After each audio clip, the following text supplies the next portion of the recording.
Yo, it's your boy DZ, man.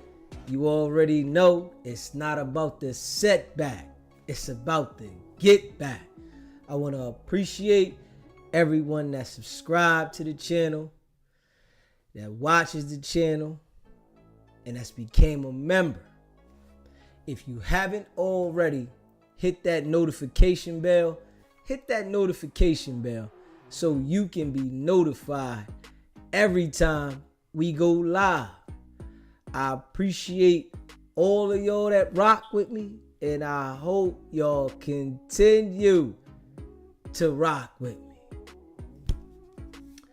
Fam, why does it take for black people to go to jail to understand how to handle certain things, when a lot of these people got the opportunity on the street? They don't understand it. They don't know how to definitely apply themselves. But when they go to jail, they get a lot of time to think. They sit there and come up with bright ideas. They come up with ways to make things shake. Now, we gonna get into the audio with Suge. And you know, Suge wants to point that finger now at Pork Butt, Snoop Dogg, right? And he's going in. You know, it's war right now. Literally, it's war. We see Suge in the situation. Now, you know, Suge wants to get out. You know, Suge's definitely talking a lot more about the situation that him and Pac was in when they got shot, right? It's a little different now.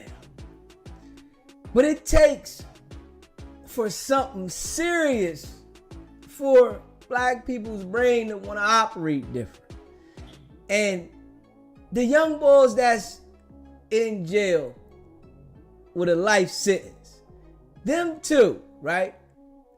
They done came up with a whole plan, how to get money, how to get merch, how to do YouTube.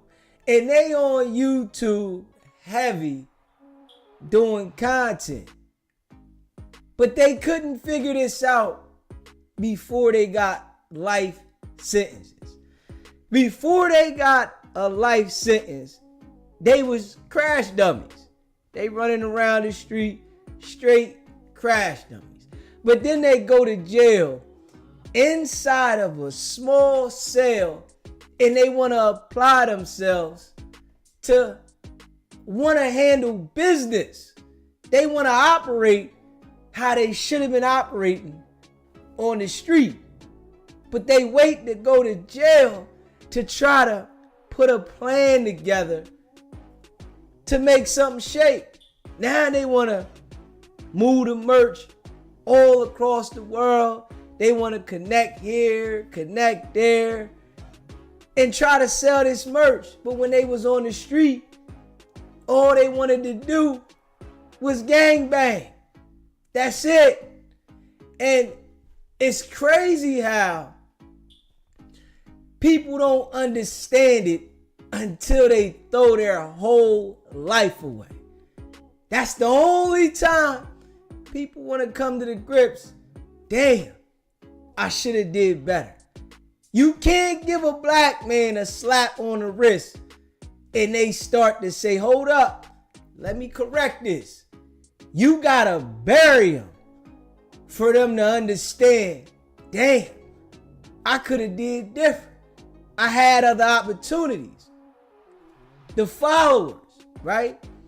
But the game is crazy, man.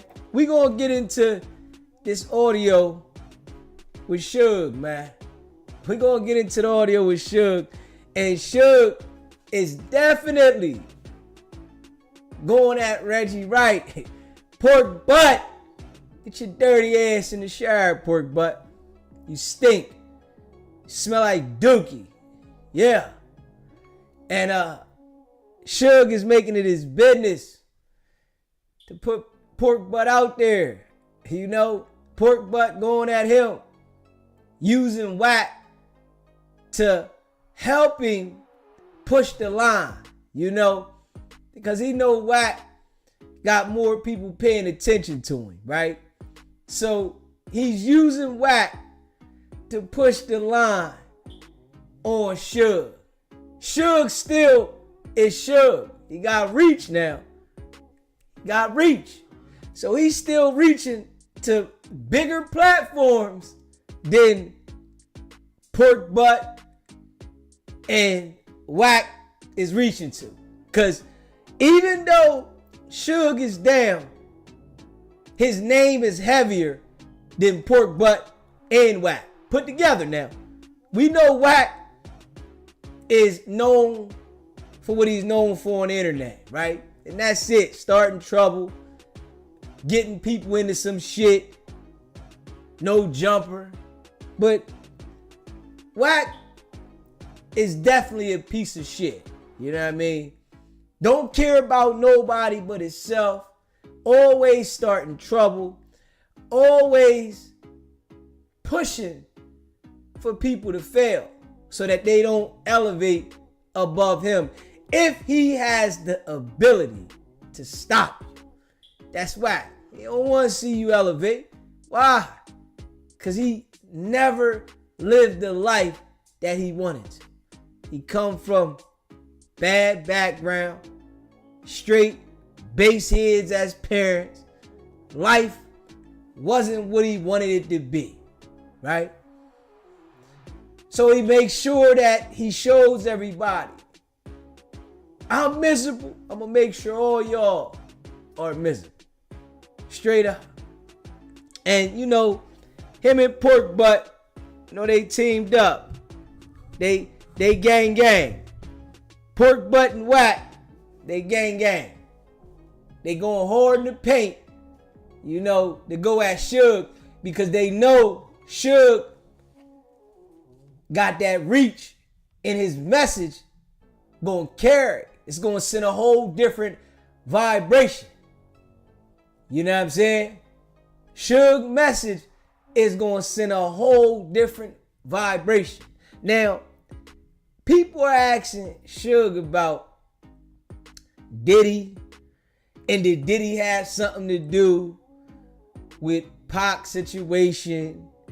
But Suge is making sure that he keeps elaborating on Pork Butt. He ain't letting it down, man. Pork Butt had something to do with it. Suge like, man, fuck it. Y'all want to play dirty? We gonna play dirty. Y'all want to start saying I did certain shit? All right, I'ma say you had something to do with it. This is what we see now. But this happens in life all the time. People get to forgetting that. They get absent-minded and not understanding that when you involve yourself with snakes, they gonna start going at each other eventually. It's a part of the game, man. You gotta watch who you hang with, who you deal with, who you surround yourself around, and who you involve yourself with. Because a lot of times, when it goes sour, you start to see this type of behavior. And this is what we seeing now between Pork Butt, Suge, Wack. Pork Butt said Wack was extorting shit. Yeah. Oh, funky ass. The diaper man. Pissy dick. Yeah. Shitty. Now, Suge going at him though. You know, and Suge's reach, we all know, is way longer. Way longer now than Pork Butt and Wack. Straight up. And that's a fact. When Pork Butt feel this, it hit different. You know, he'd go make a reaction video And his numbers is like SBGB TV. I ain't even gonna lie. Pork butt numbers is like SBGB TV. Yeah, he ain't doing no numbers like that. And he was next to Suge. Suge dropped something out there. That shit go crazy. But I want y'all to check this out, man. Hit that subscribe button. Hit that like button and share this video. We're gonna react to this, man. You know, I appreciate all of y'all that rock with me. Facts. Hit that subscribe button, hit that like button, man. Let's get the likes up. Appreciate all y'all. Hey, how you doing? I'm good. I'm good, thank you. Well, how are you doing? Every day is a blessing. You know, one thing about God, it continues to make us better. And, you know, before we get started, is that I got on this journey, and the reason why it's so important that I feel we should always help each other to get better, to do better, because my journey got messed up from people in the music business. And a while back, I had got into it with two rappers in 91. In 95, I took a plea deal. But along that journey, David Kenner introduced me to the DA called Larry Longo. Larry Longo and David Kenner, I paid Johnny Cochran close to $1 million, I think it was. David Kenner $1 million. And they say, take the deal. There won't be no strikes, and there won't be no felonies. So Johnny Cochran wrote in and told them, this illegal sentence, make sure they go in and fix it and don't give me a strike. All that's on paperwork and all that I filed as a habeas. Suge is concerned about the strike. He said he had strikes that he shouldn't have had. But damn, Suge was supposed to understand who he was and how to use who he was to make sure that he elevated. But the mindset of the black man will keep us behind the 8 ball, man. You can't align yourself with everybody. Suge had his ways about him, but he didn't mature, man. He didn't mature. He didn't mature enough to understand this was the outcome if you continue the way you was. Now, Suge done did several bits. This bit right here, guarantee you it broke it. A 28-piece McNugget. Yeah. Don't go for parole until he got 17 in. He'll be 69 when he go for parole. That shit there starting to sink in. Yeah. Then you got Reggie and Pork Butt and Wack playing with his name, trying to, assassinate his character. Shit getting ill. But the DA got fired. David Kenner got blessed. The DE got blessed. And I ended up with extra time on this sentence because my sentence carried 2, 6, and 11. They doubled me up for a strike I didn't have. So that goes to show you they can use things against you to cost you more time. They let Bill Cosby go because of the fact that he's had an agreement verbally. Mine is in writing by my attorney, Howard Price.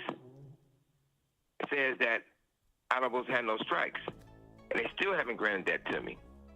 But the sad thing about all this, regardless it's Puffy, regardless it's Easy, regardless it's me, and it was just a situation where when when you create something so big and bigger than life, people want to take it from you.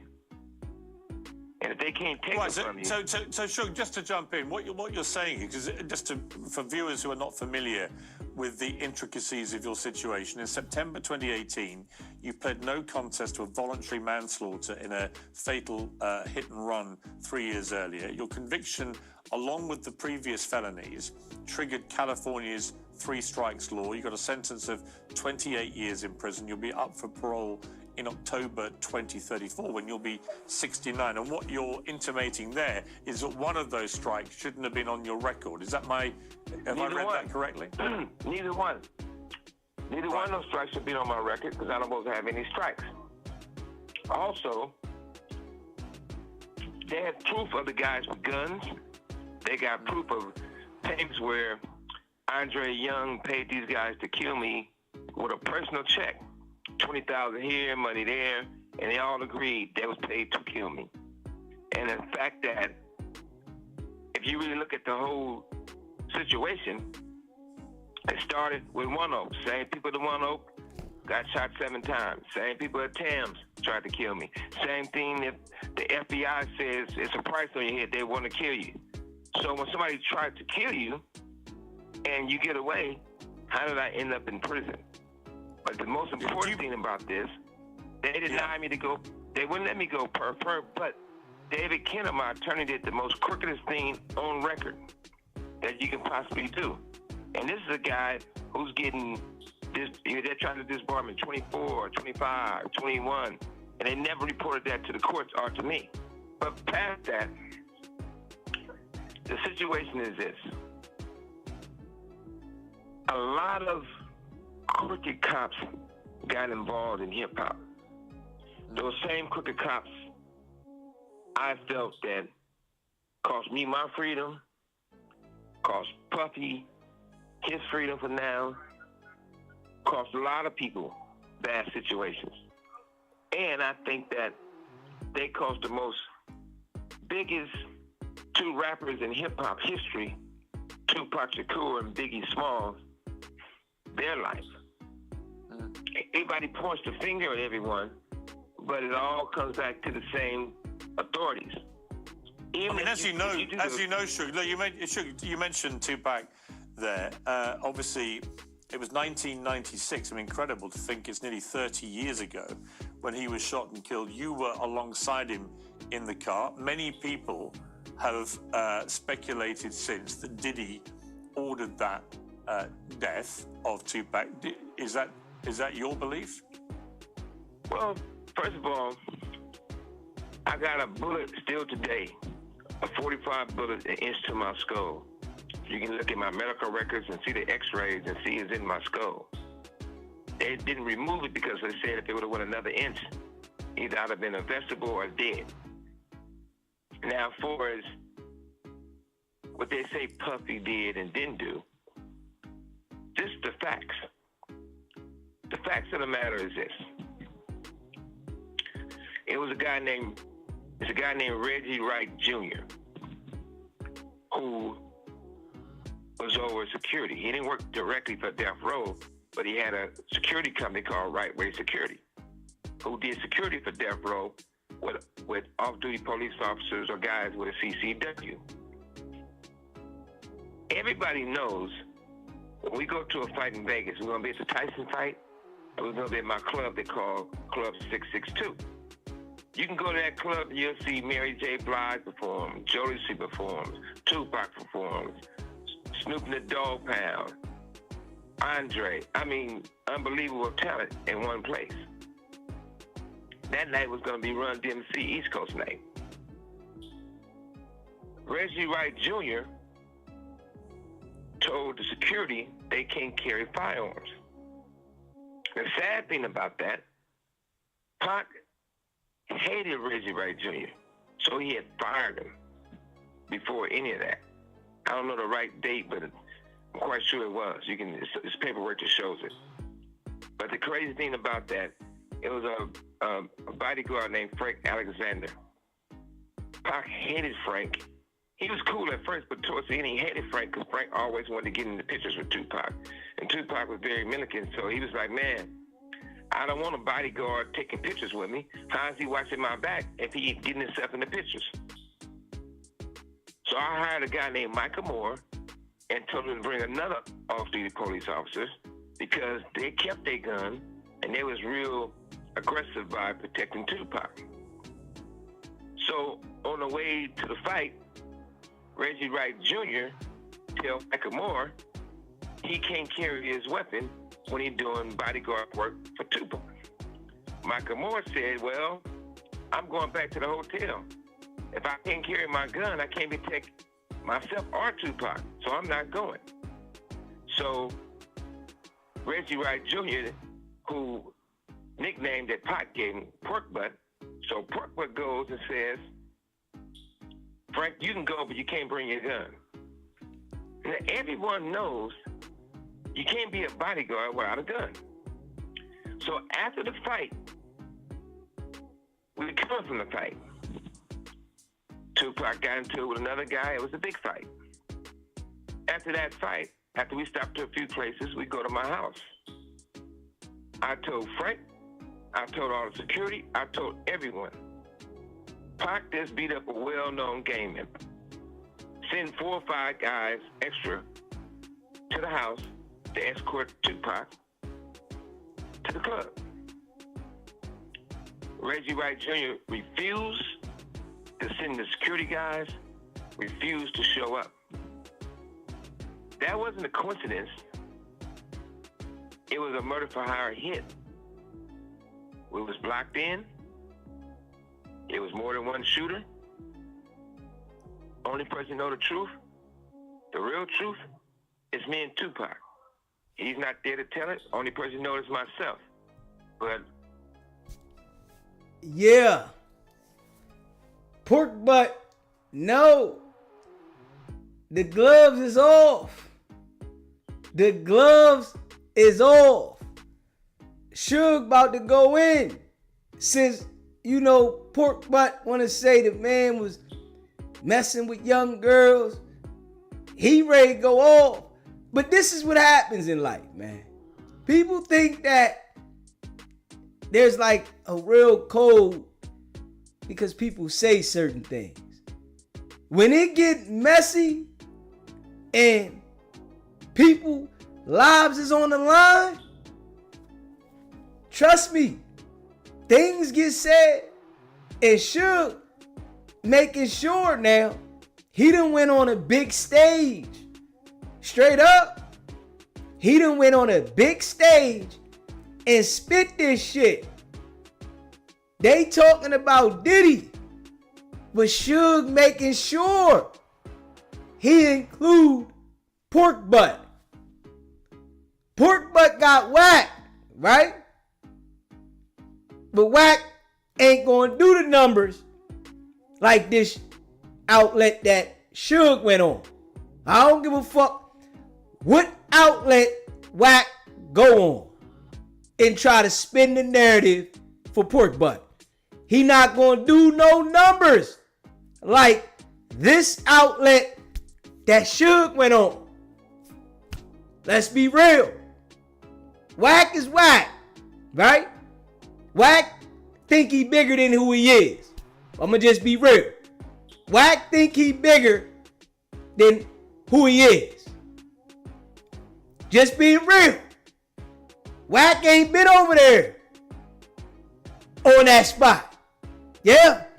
Big homie CC that made it over there. They ain't called Wack. They ain't asked Wack. What they want to talk to Wack about?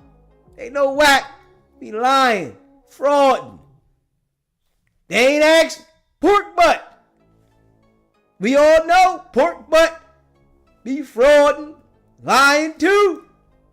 Suge done got over there and flexed on him. Made sure y'all want to talk about me. I'm going to make sure my shit send a different shockwave than what y'all sent. Straight up. Reggie Wright Jr. tried to changed the whole story of the narrative, what actually happened, and he was not there. During that situation, Snoop, who everyone knew at the time, wanted Tupac dead. Snoop had a meeting with Daz, Corrupt, Nate Dogg, the Dog Pound. Said, we're not going to Vegas. This is their words, not mine. We're not going to Vegas because basically something's going to happen. Somebody's going to get killed, right? So Corrupt tells the story, Daz tells the story, Warren G tells the story. Now what Daz says, when Snoop said that, I said, damn, we can't go to Vegas. Who's going to get those niggas? They already going to get got, basically. Corrupt tells the story and says, once he tells everybody they can't go to the fight and can't go to Vegas, turns around, Nate Dogg says, I'm going to go to Vegas. Then because I'm going to Vegas, I don't got to be around basically me and Pac. He said, as long as I ain't around them, I don't have to worry about getting shot or getting a stray bullet. That let you know, premeditated plan. Warren G says, when the fight was going on, he was watching at his house. Snoop came over to watch the fight. Snoop had a walkie-talkie. These walkie-talkies, he only got this walkie-talkie that I bought for security and the principal that security doing security with. And they worked on all the West Coast. So if you're an artist and you going to the mall or you going somewhere, they have a walkie-talkie, security have a walkie-talkie. If you're not going to an event with any of the security details, you don't have a walkie-talkie. Because I didn't buy that many because I wanted to be exclusive to hand them out who was needed. Are you there? Yes, I'm here. Appreciate the super chat. Too much. Appreciate you. Suge on here letting it out. He like, man, listen, I don't care about none of them now. I'ma tell it. Man, Suge said, I don't care. Snoop, Pork Butt, all of them. Keefy D, all of them. He going in. Yeah, so Snoop comes in, according to Warren G, and he got this big walkie-talkie. They start hearing the gunshots. When we getting shot, Snoop listening to it in real time. Pow, pow, pow, all over the radio. That's when he tell him, hey, I gotta go. They just killed Tupac and shot Suge. How would you know? Nobody said that on the radio, you just heard the shots. Now, Reggie Wright Jr. and Michael Moore in the car. They get on the radio, and they say, hey, got him. Another guy is on the radio. They said they think he's a white guy or lawyer. And they said, hey, don't talk on the walkie-talkies on the radio. Don't talk on the air, right? So, to move things forward, maybe, I don't know if it was 6 months or longer, however it was, since I've been in this prison right here. Somebody played that for me with Michael Moore said. So when I know that attorney David Kenner always says, you can be on your cell phone and people be talking like, hey, don't talk on your cell phone. Somebody listening. They recorded and you can't do that. They're listening to you. So I know that's the saying. So jokingly, I told David, I said, hey, was that you on the walkie-talkie? Because that's your line. Don't talk on the phone. Now you use one saying don't talk on the walkie-talkie. So, that being said, David Kenner goes and says, sure, I never had a walkie-talkie. I would never have a walkie-talkie. Would I need one for it? Never. So I'm saying, wow, he's so bent out of shape, but I was joking about it, right? I said, you never had a walkie-talkie? He said, that's not me talking on the walkie-talkie. I never said he was talking on the walkie-talkie. So that raised red flags, didn't think nothing much about it. So Kenner had sent some of my boxes and files to another attorney. And another attorney got him, right? At the time, he wanted the boxes back. That didn't make sense. So when we discovered a walkie-talkie in the boxes, you know, nobody puts something in the box that they're going through the exact same way. So the walkie-talkie, my guess, probably was in one box, and when they looked at everything and reading through everything, and they was asking me about this walkie-talkie, they put it in another box. Kenner, a guy named Steve that works for Kenner, went and grabbed the boxes from another lawyer he has it. Went and stole the wrong boxes that the walkie-talkie was in, but we still got the walkie-talkie. I said, send me a picture of it. So on my tablet, they can send photos, so they sent me a photo of the walkie-talkie. It blew me away. One part of me, it made my blood boil. Another part of me, I just seen Tupac face flash all in my mind. I see these motherfuckers involved with assassination. So I tell Kenner about it. I said, David Kenner, you said you didn't have a walkie-talkie. Now you had one. So after that, our relationship after 30-some years went cold. He went and told the judges. He started trying to pull off my case. He tried to sabotage my case. He did, and everything I'm telling you about is the proof. So ultimately, Suge, look, it's fascinating stuff, because I remember this all happening in real time. So it's fascinating just to hear you talk it all through in this way. It's like a sort of murder mystery episode. But ultimately, I've got two questions. Do you believe Diddy had anything to do with it? Because it sounds to me like you're more convinced that Snoop Dogg had more to do with it. Was Diddy involved at all, do you think? And if it wasn't him, then who do you think ultimately ordered that hit? This is the thing. This is what I do know. I know Keefy D, who I've been knowing since little Pop Warner football. Keefy D says that Puffy and them approached them and gave them money.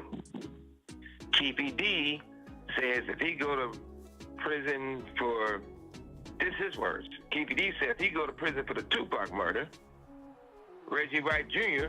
gonna go to prison for Biggie's murder. So all these things going back and forth. Hey, pork butt, it's getting sticky out there. Wash your dirty ass. Go ahead and change your diaper. Pissy. Yeah. Shit getting real. Suge, like, y'all wanna play? Y'all wanna play? I'ma go all the way in. Fuck it. Hey, Wack. You ain't got enough reach, Wack. You ain't got enough reach, Wack. You still just Wack.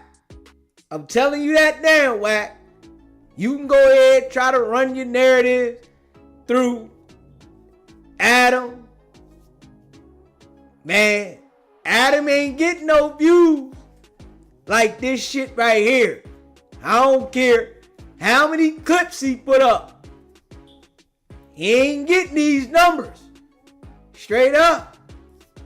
Yeah. You know, I appreciate all y'all that rock with me. If you haven't already, hit that subscribe button. Hit that subscribe button. Hit that like button and share this video. Straight up. Miss 562 Paramount. Appreciate you watching the videos. You know, I appreciate all y'all. Brooklyn. Appreciate all y'all. Facts. You know, if you haven't already subscribed, hit that subscribe button. Suge going all the way in. Straight up. Pork butt. Man, listen. You don't want that smoke, man. You don't want it. Your reach ain't long enough, man. You only had a security company, man. Straight up. All you had was a security company, man. You was 5-0. Police. Your reach ain't long enough. Suge about to go in. Might have your ass implicated in some shit you ain't ready for. Yeah. Bomb first. Shit might get sticky. For real. You know, who knows what? Absolutely what? What we do know, money was paid out. What we do know, according to these guys, to the police, not the police are actually doing the investigation, the cricket cops. You got to remember. Did you ever Suge, did you ever ask Diddy directly if he'd been involved?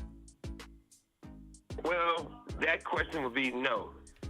Since all this happened, I never had a situation to have a conversation with Puffy. Majority of the time, Puffy see me, he going out the back door or going down the street somewhere. Only time that I ever had a conversation with Puffy, and it wasn't even a real conversation, I was at the Roosevelt Hotel having dinner. Somebody came over to my table and said, Prince wants you to come watch his show right now. I said, Prince performing? I said, yeah. And Prince a real gangster. Prince, he liked the bullshit. So I go in and they set me at a table with Puffy, Nas, a few other people. Prince playing his guitar and he walked to the table and looked at me, looked at Puffy and started laughing. You could tell he planned the whole thing. Next thing I know, I lean over and tell Puffy a few words, and before I can finish my sentence, Puffy gets up, his people gets up, and they cover him with coats and run him out the hotel. And what were the words you said to him before he ran? You got a lot of explaining to do, rat motherfucker. Well, I ain't gonna cuss on your show. I said, you got a lot of explaining to convince me that you didn't have nothing to do what they said you did. So that's that. But you got to remember one thing. I'm not here to bring a person down in hip-hop. The culture of hip-hop is so important, and it was so powerful. It could have been done so great. But I still stand behind what I stand behind. I mean, these. No, but look, I'm going to come to Diddy's case, which I know you have a view about, where you think he should walk, and many people. I interviewed Ray J, who said the same thing. But obviously, you've just revealed a very fascinating moment where you confront P. Diddy in a club when he's known as Puffy at the time, and you basically tell him he's got a lot of explaining to do about the murder of Tupac and the attempted murder of you. I mean, that's a dramatic encounter. Yeah, it's a big world, but it's a small circle. Reggie and Puffy was closer and closer, and Reggie tells a lot of stuff, and it's not up to me to tell the story, because that's Reggie's story, but Reggie and Puffy definitely were lovers. Puffy allegedly gave him $10 million to an album. They never put one song of two brothers loving each other, whatever it's supposed to be. It's just. We know Wack and Ray J, they tight like this. Ray J come take Wack car.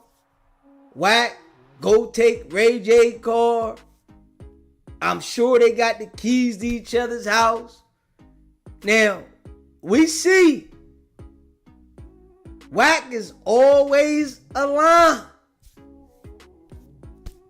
Woo! With them, the community now, these be Wack's folks.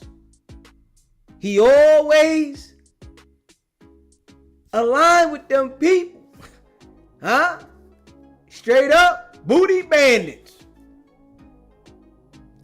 That's Wack crowd. Get on there on Clubhouse and definitely rep hard for the Booty Bandits. Yeah, those are his friends. The punks and the police. Wack feels very safe amongst the punks and the police. I'm just saying what we see now. This is what we see. Wack is very familiar with the punks and the police. I'm just saying what we see now. To me, we have so much. If you look at all the bad things in hip hop, when it's all said and done, it comes from just to be clear, what I think you just said, Suge, you just said that Diddy and Reggie were lovers. Is that what you said? Ray J. I said Ray J and Puffy was lovers. Really? Yeah. Was that well known? Of course. Ray J and Puffy, Booty Bandits. That's what we see now. Hey, Bobby, yeah, only reason he threatened big homie CC was because he exposed Buster. Yeah, we seen that now. Wack got a way to protect. Yep, that's what we seeing. Wack protects police and punks. Wack like to protect the PPs. Police and punks. And do it boldly. Straight up. Yeah, who gonna say something to me? Who gonna say something to me? Huh? Yeah. And then get online and spin the narrative. Yeah. Man. If Suge call in here, boy, we gonna ask him. We gonna ask him, man. What's going on with that boy Wack, man? What he into? You ever seen any fishy shit going on with Wack? Cause boy, he got a level of respect for the punks and the police. I'm just being real. Gotta pay attention to what we see now. Straight up. You see the respect he got for Adam.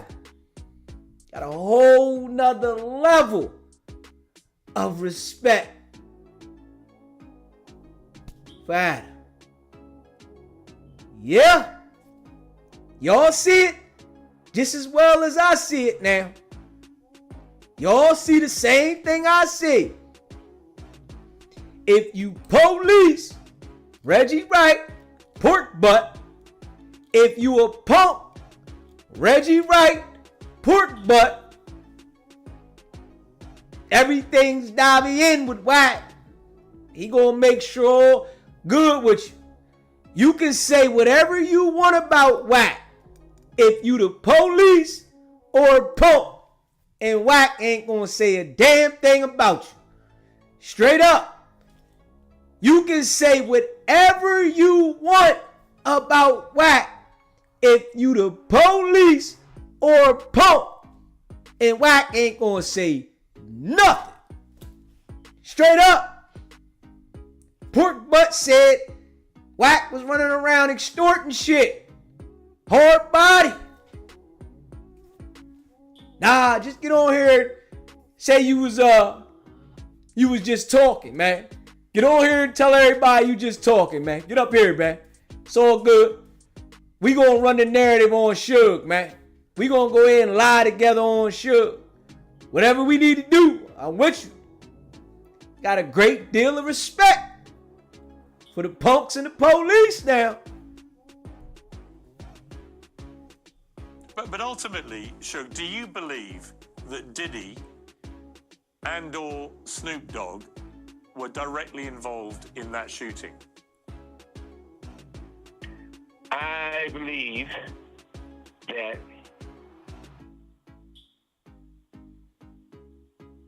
I'm putting it to you like this. When you take Death Row, you take Bad Boy. Puffy and I was friends. When Puffy would come to LA, I could pick him up from the airport a lot of times. We'd hang out. If I do an event in New York, Puffy then came to my event and DJ the whole night for free. So you can't say we wasn't friends. But later on, right, people from Death Row and people from Bad Boy, regardless of their securities or not, they remain friends. And I didn't tell my people, you shouldn't. I'm quite sure Puffy didn't tell his people they shouldn't. I don't think. I'm not in his head. But I do know this. We was going to an event, the Soul Train Awards. When we was going to the Soul Train Awards, me and Pac was in one car. We had a bus and a whole bunch of more cars. It probably was 100 deep. But everybody had tickets. Reggie Wright Jr., who's head of security for us, called Bad Boy people and the police who's doing security for the Soul Train Awards and said, hey, only let Suge Knight and Tupac in because they got almost 100 guys with them. You don't want no problems. So eventually, our guys had to bust past the police. He wanted me and Tupac to go in there and fight all those guys by ourselves. They even pulled guns, right? But our guys came in, and that's what happened, right? When you look at that situation, and you look at it's a guy named Gene who does security for Puffy. I know what the recordings say, what people say, and what the proof is. What Reggie Wright Jr. says. By the way, I always say this because he liked me to call him Pork Butt because he happy about that because that's the name Pac gave him. What Pork Butt says is that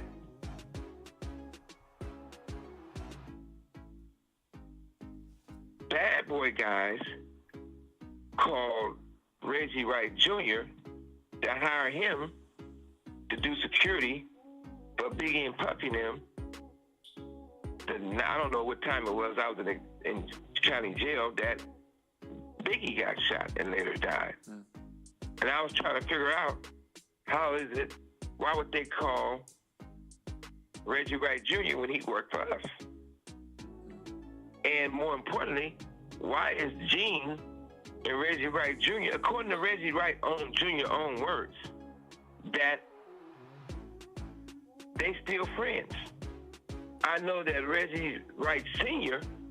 is higher up in the sheriff. I mean, he might have been a lieutenant. Has anybody told you that Diddy was involved? I'm not even throwing nobody in the bus, but you know. No, I'm not asking you to name Wright them. Jr. I'm not asking you to. So, I'm not asking you. I'm not saying. I'm not asking you for a well, name. this is the thing. They said that. KPD said that. It's a check says that. But that. Suge making sure he put it out there about Pork Butt. He making sure. I know it done rattled Pork Butt's cage. And you know, Pork Butt is the devil. Yeah. Police. Crooked now. Crooked. The devil. Wack 100. The devil. Yeah. And Pork Butt is definitely getting that karma of his devilish ways. Straight up now. 59 years old. Can't walk good. Bladder pissing and shitting on himself with a diaper. Looking crazy now. On his last leg. Right? We all see it now. Pork Butt. Goes around, comes around. Yeah. But he's suffering slow. If we being real. He's suffering slow. This is what happens to people like that. Wack time gonna come. Straight up. Gonna suffer. People like this, they suffer. Straight up. They suffer because of their devilish ways. Straight up. But they don't care until they suffering. Pork butt, think about this shit. Straight up. You can lie to everybody in the world, but your mind will eat at you. Your conscience, it'll eat at you. And then when you gotta sit in that shit, body all messed up, you don't feel right every day, you suffer. Wack time coming. Straight up. This what happen when you operate how they operate. This what happens now. The time is coming. At the same time, like I said before, just what you got to really understand. They took Reggie Wright Sr., who's over the gang, you don't know Compton better than anyone, off the case basically, because they said his son was involved in the assassination of Tupac and me and get shot. And Frank Alexander, in tears, told me that these people was all involved.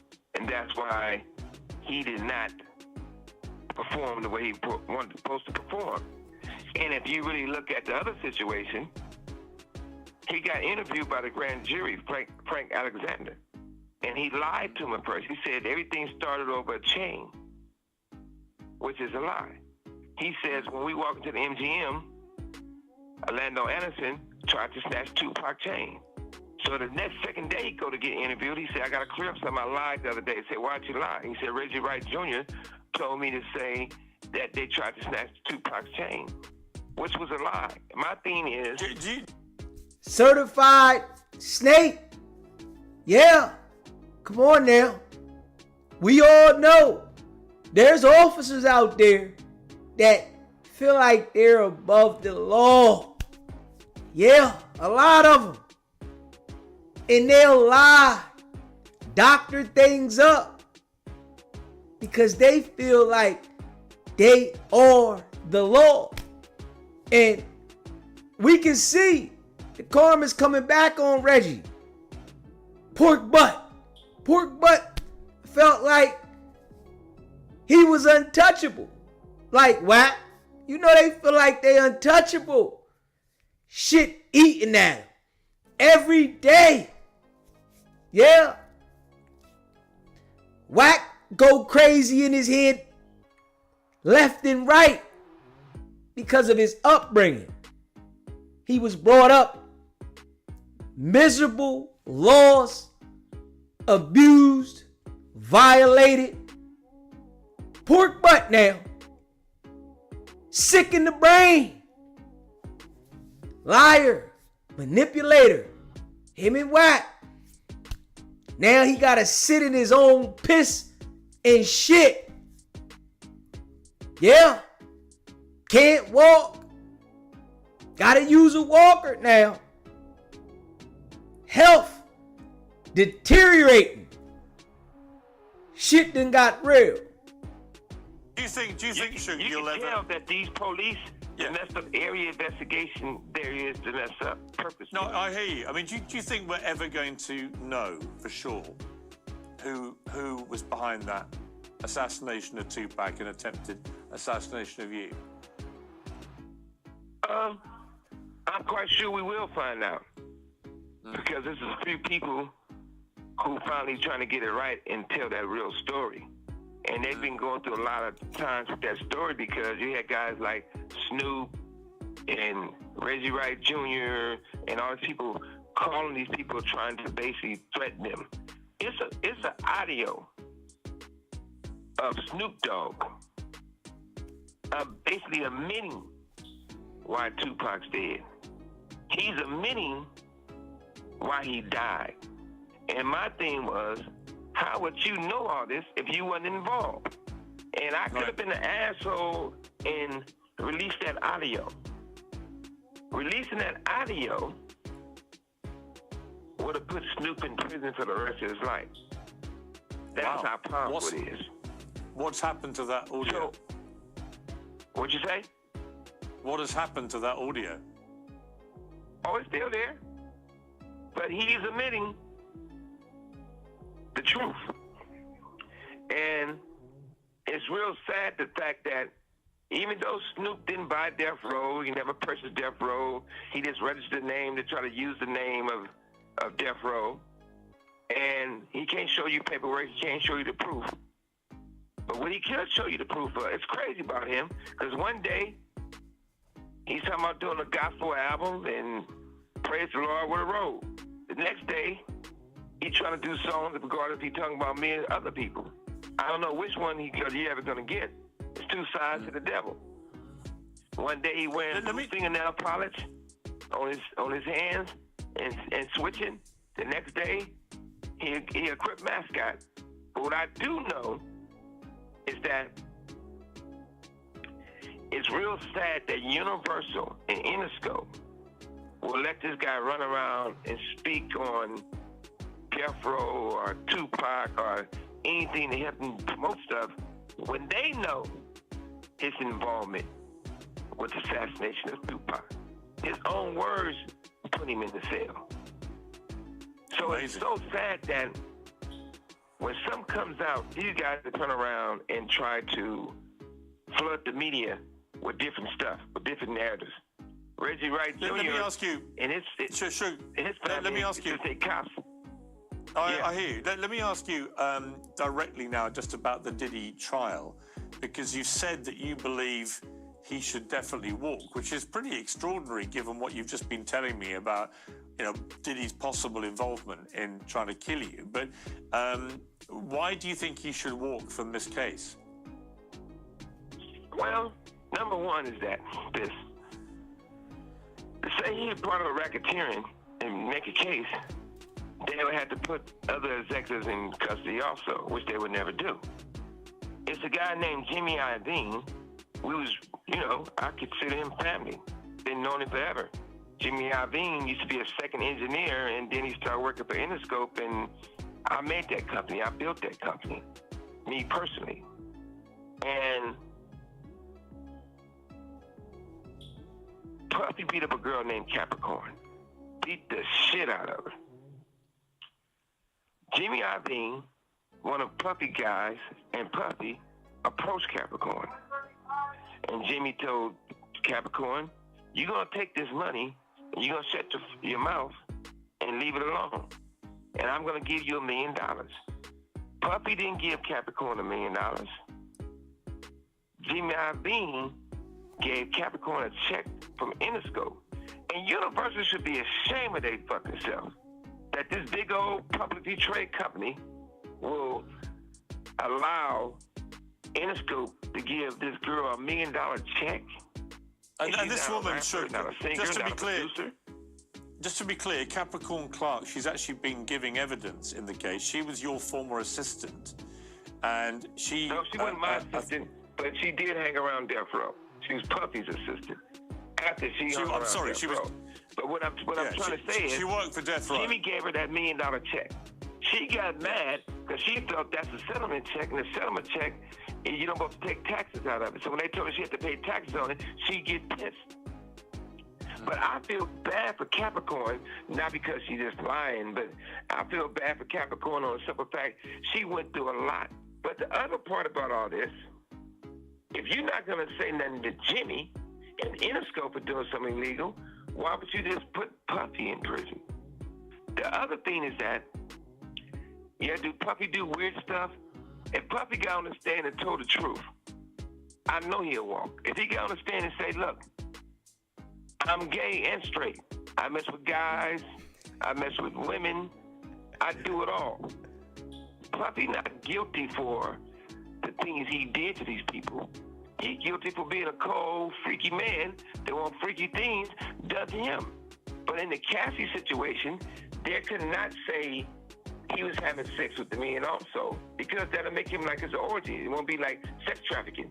It won't be like forcing stuff to do. But at the end of the day, there's no way Puffy should go to prison for the rest of his life. He should have. I think that. Go ahead. I was going to say, Suge, you talked about Capricorn Clark, that he beat her very badly. He beat Cassie Ventura very badly. He was clearly very violent towards women.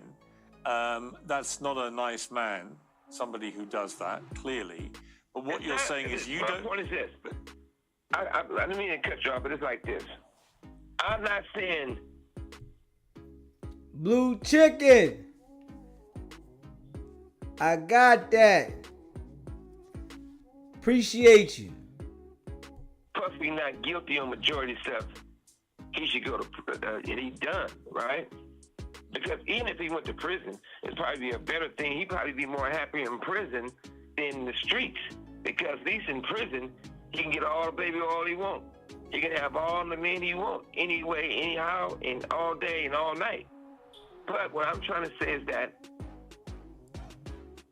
some of the things, the charges is not true. But I know they're not going to let Puffy go to prison. You know Puffy not going to go to prison. They been knew that Puffy was beating these women.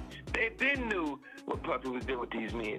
They been knew. I told the people before that in Hollywood, and by the way, they never tried it with me. Trees, welcome back. Andre Young, regardless if it was Puffy, regardless of any of these people that used to be in that building, they go talk to Jimmy and all these other guys.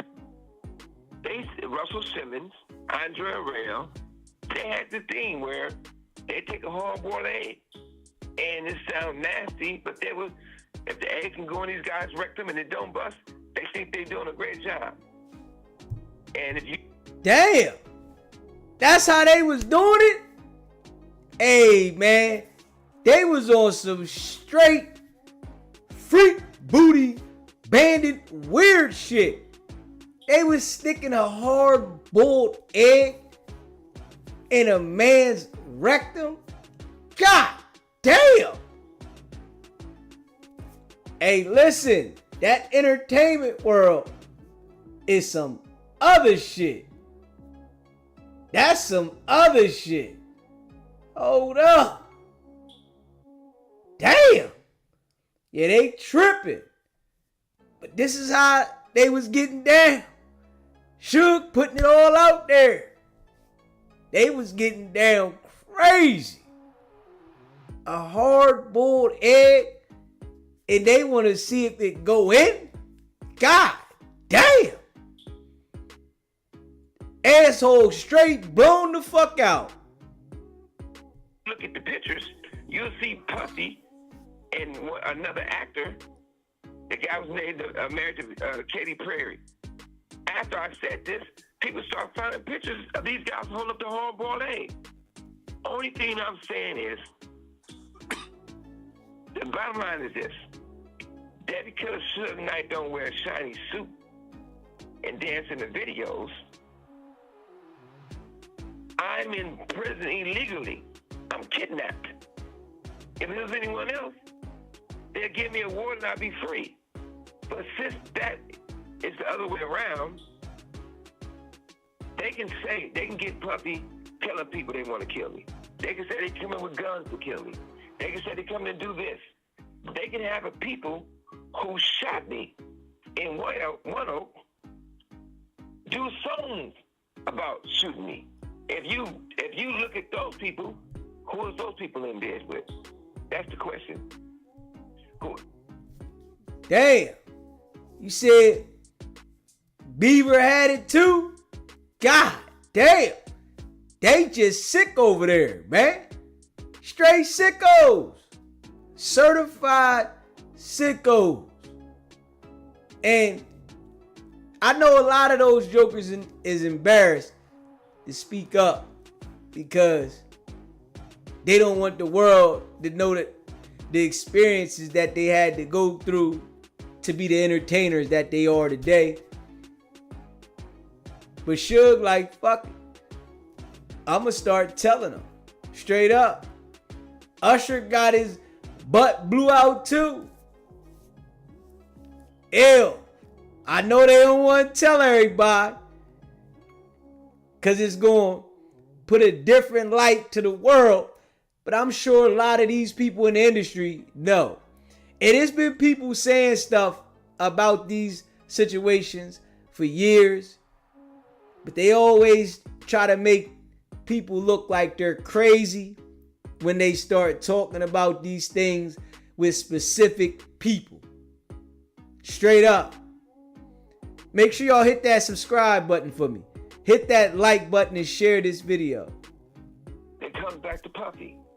If the FBI can tell me that they trying to kill me, and the authorities can say they're trying to kill me, and I've been shot different occasions, and the very first time that they try to kill me, and I get away, and somebody happens to die, and I get to go to prison, when you really look at it,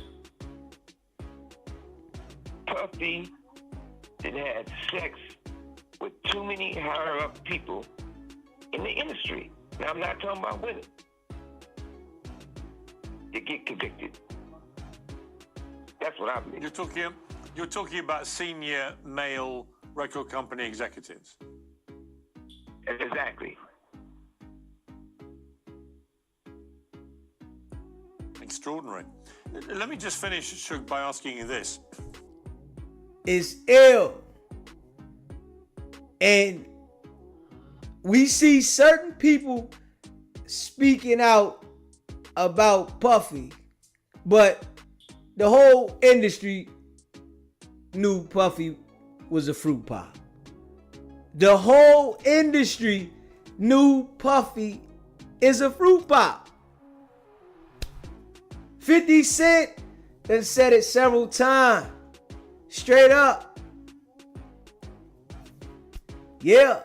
This is why when they see people aligned with Puffy around him, they always come to that assumption that Puffy done got to their asshole.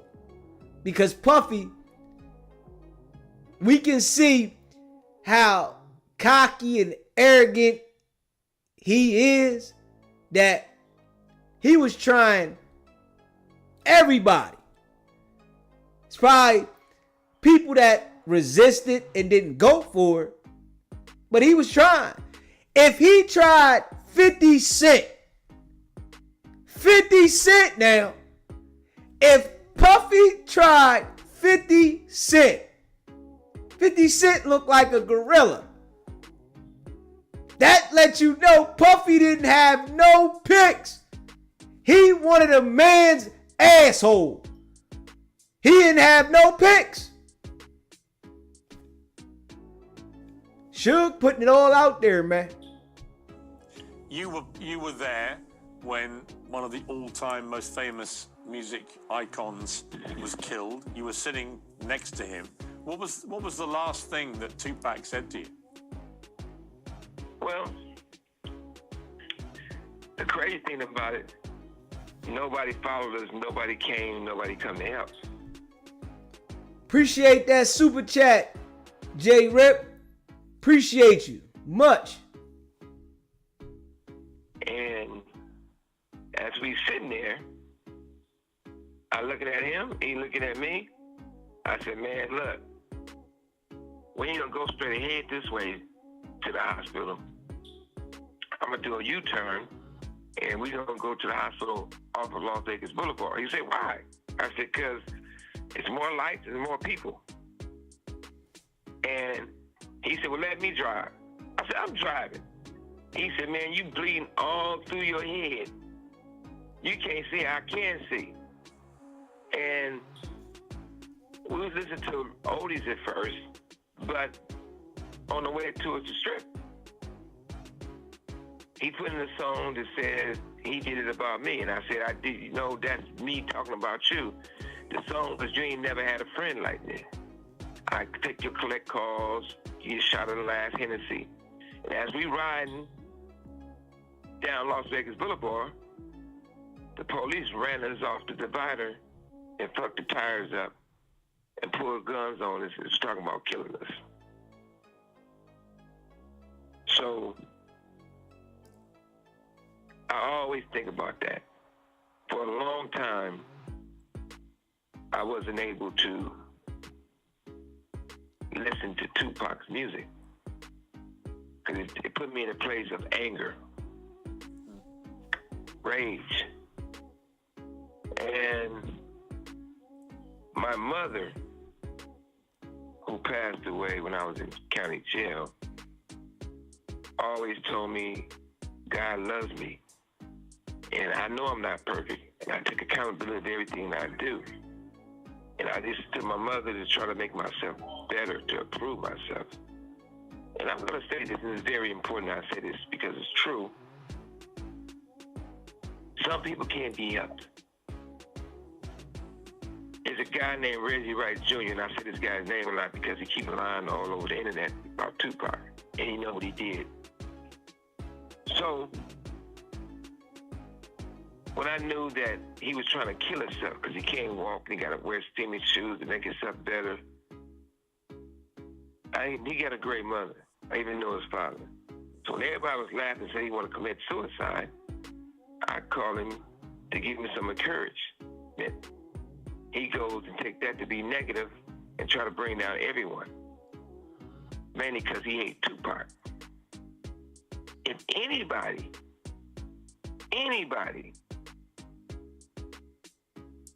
had a lot of involvement of the Tupac situation, I know Pork Butt had his hands in it. Pork Butt! Suge said you had something to do with it, Pork Butt. And he done went on a major stage now and said this. Straight up. Pork Butt. Suge said you had something to do with it, man. Yeah. And he done put it out there on a major stage. Wack is definitely a super hater of Pop. Super hater. But he'll ride with Pork Butt, shitty ass, pissy, to the end. He said he gotta wear orthopedic shoes and all that kind of shit up. Pork Butt. Your karma. Now you got that bad juju. And it's making sure that you deteriorate all the way to the bottom. I know the fact that people can get a show and call it Bomb First behind Tupac's fame in his songs. And every person they bring on that show talks bad about Tupac. Talking about he was raped, he was a punk. Blue Chicken, I appreciate you, baby. I appreciate you, Blue Chicken. Facts. You hear me? I appreciate you. I appreciate you for real. Sponsored the show. I really appreciate you, Blue Chicken. And that's a fact. He was scary. He was stupid. All these things are definitely not true. This person involvement of assassination of Tupac Shakur. I do know one thing.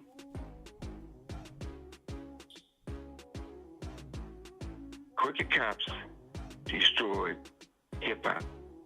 When I talked to Tupac and I said, look, man, you and Biggie need to do an album together on Death Row, of course. We can make it 4 CDs in one package. Reason why I said that, I was in the hotel room with me and Tupac. all the bitches was, in the bedroom, in the living room, the penthouse talking.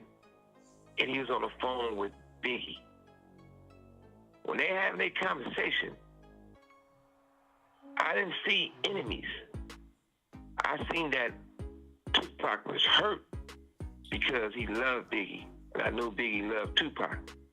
The reason we bothered Tupac so much about Biggie because he felt Biggie set him up when he got shot in the studio in New York. And that's all he wanted to say. But Biggie, I used to beg a bitch to let you sleep on the couch. Biggie, I always held you down. You my brother. At least you was my brother. And then now he put the Biggie on speaker. And you can see Biggie telling Pac, I would have never set you up and, get shot. That wasn't me. And then to the point where, to one point, he sort of threw Puffy in the bus. And the reason why I say sort of, because he said, Pac, you my man. He said, that's more like Puff. Well, he said, I ain't gonna say all that. Basically, I wouldn't have did that to you. And I could see Tupac was relieved, but he's still angry at the fact he felt that Biggie didn't do nothing to stop it. So me being a businessman, me being an older brother to Tupac, I said, man, see, you got your answers. I said, I could tell you down about the situation. He said, man, you know what? He said, Biggie's my brother, man, but I hate the motherfucker, but sometimes I love the motherfucker.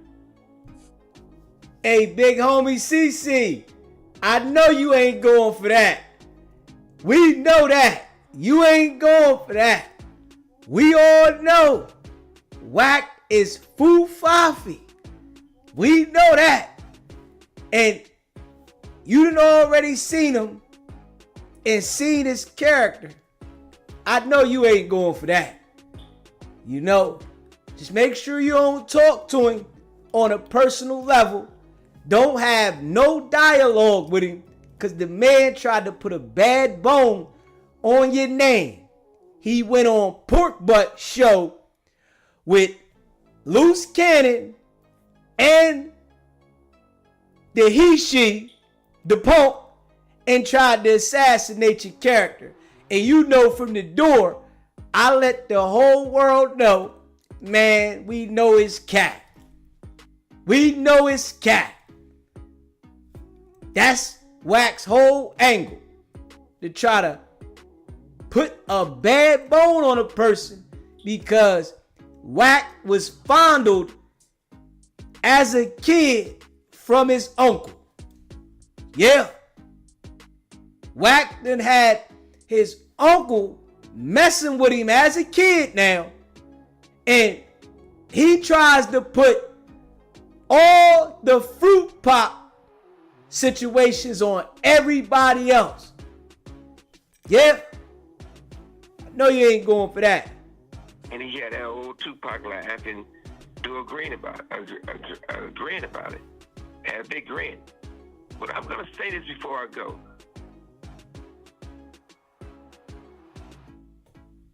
Dick Carter was a friend of mine who happened to pass away by accident that I'm in it for. And to the point where his family was suing me. I told David Kenner, he related to the lawyer that represented him named Lance, that I would give the Carters, the wife, and the two daughters, $2 million apiece. I was prepared to give them $6 million. They was going back and forth to get it done. Attorney Jasmine Mine got involved and they helped get the situation for Kenner. But I felt bad because they said, we don't got to give them that. They dumb. We're going to give them less than that because they dumb. Lance made me angry because he told Kenner and them that Lydia Carter is a drunk. But who wouldn't be a drunk? You lose your husband. She said she's a drunk alcoholic and her breath smelled like shit. Her breath always stinks. That pissed me off. But more importantly, Lance sold the Carters out. I knew one thing. Once Attorney Jasmine Mines got involved, and she being a woman, I knew that was going to change the whole, not that she's not smart, but it was going to change the whole look of the case. And then when you look at the thing in court, in the settlement, the last day in court, you got Lydia Carter and the two daughters sitting on one side. You got David Kenner, Attorney Jasmine Mines, and you got Lance sitting next to Jasmine on my side. Crazy stuff. The Carters and saying that he sold them out because he rather sit next to a pretty girl. Crazy stuff. Suge. Shout out to Attorney Jasmine Mines. Shout out to Attorney Jasmine Mines. Hey, big homie, you already know how it is with us, bro. It's all love. See, you went on Piers Morgan, right? Wack. They don't want Wack up there. You got to understand. See, Wack is a type of person that'll backbite you. But when he see his movement don't stop you, he try to turn around and act like he never did that. Wack had a smear campaign all over the internet towards big homie CC. He had people coming to my page saying that they got dirt on him and they want to run this narrative. I'm like, nah, hell no. We ain't going for that. But this the type of person Wack is. You know, Suge putting it out there about pork butt. And that shit right there already doing numbers. Pork butt, you ain't gonna reach enough people. Straight up. You not gonna reach enough people. Suge made sure that he highlighted that you had something to do with it.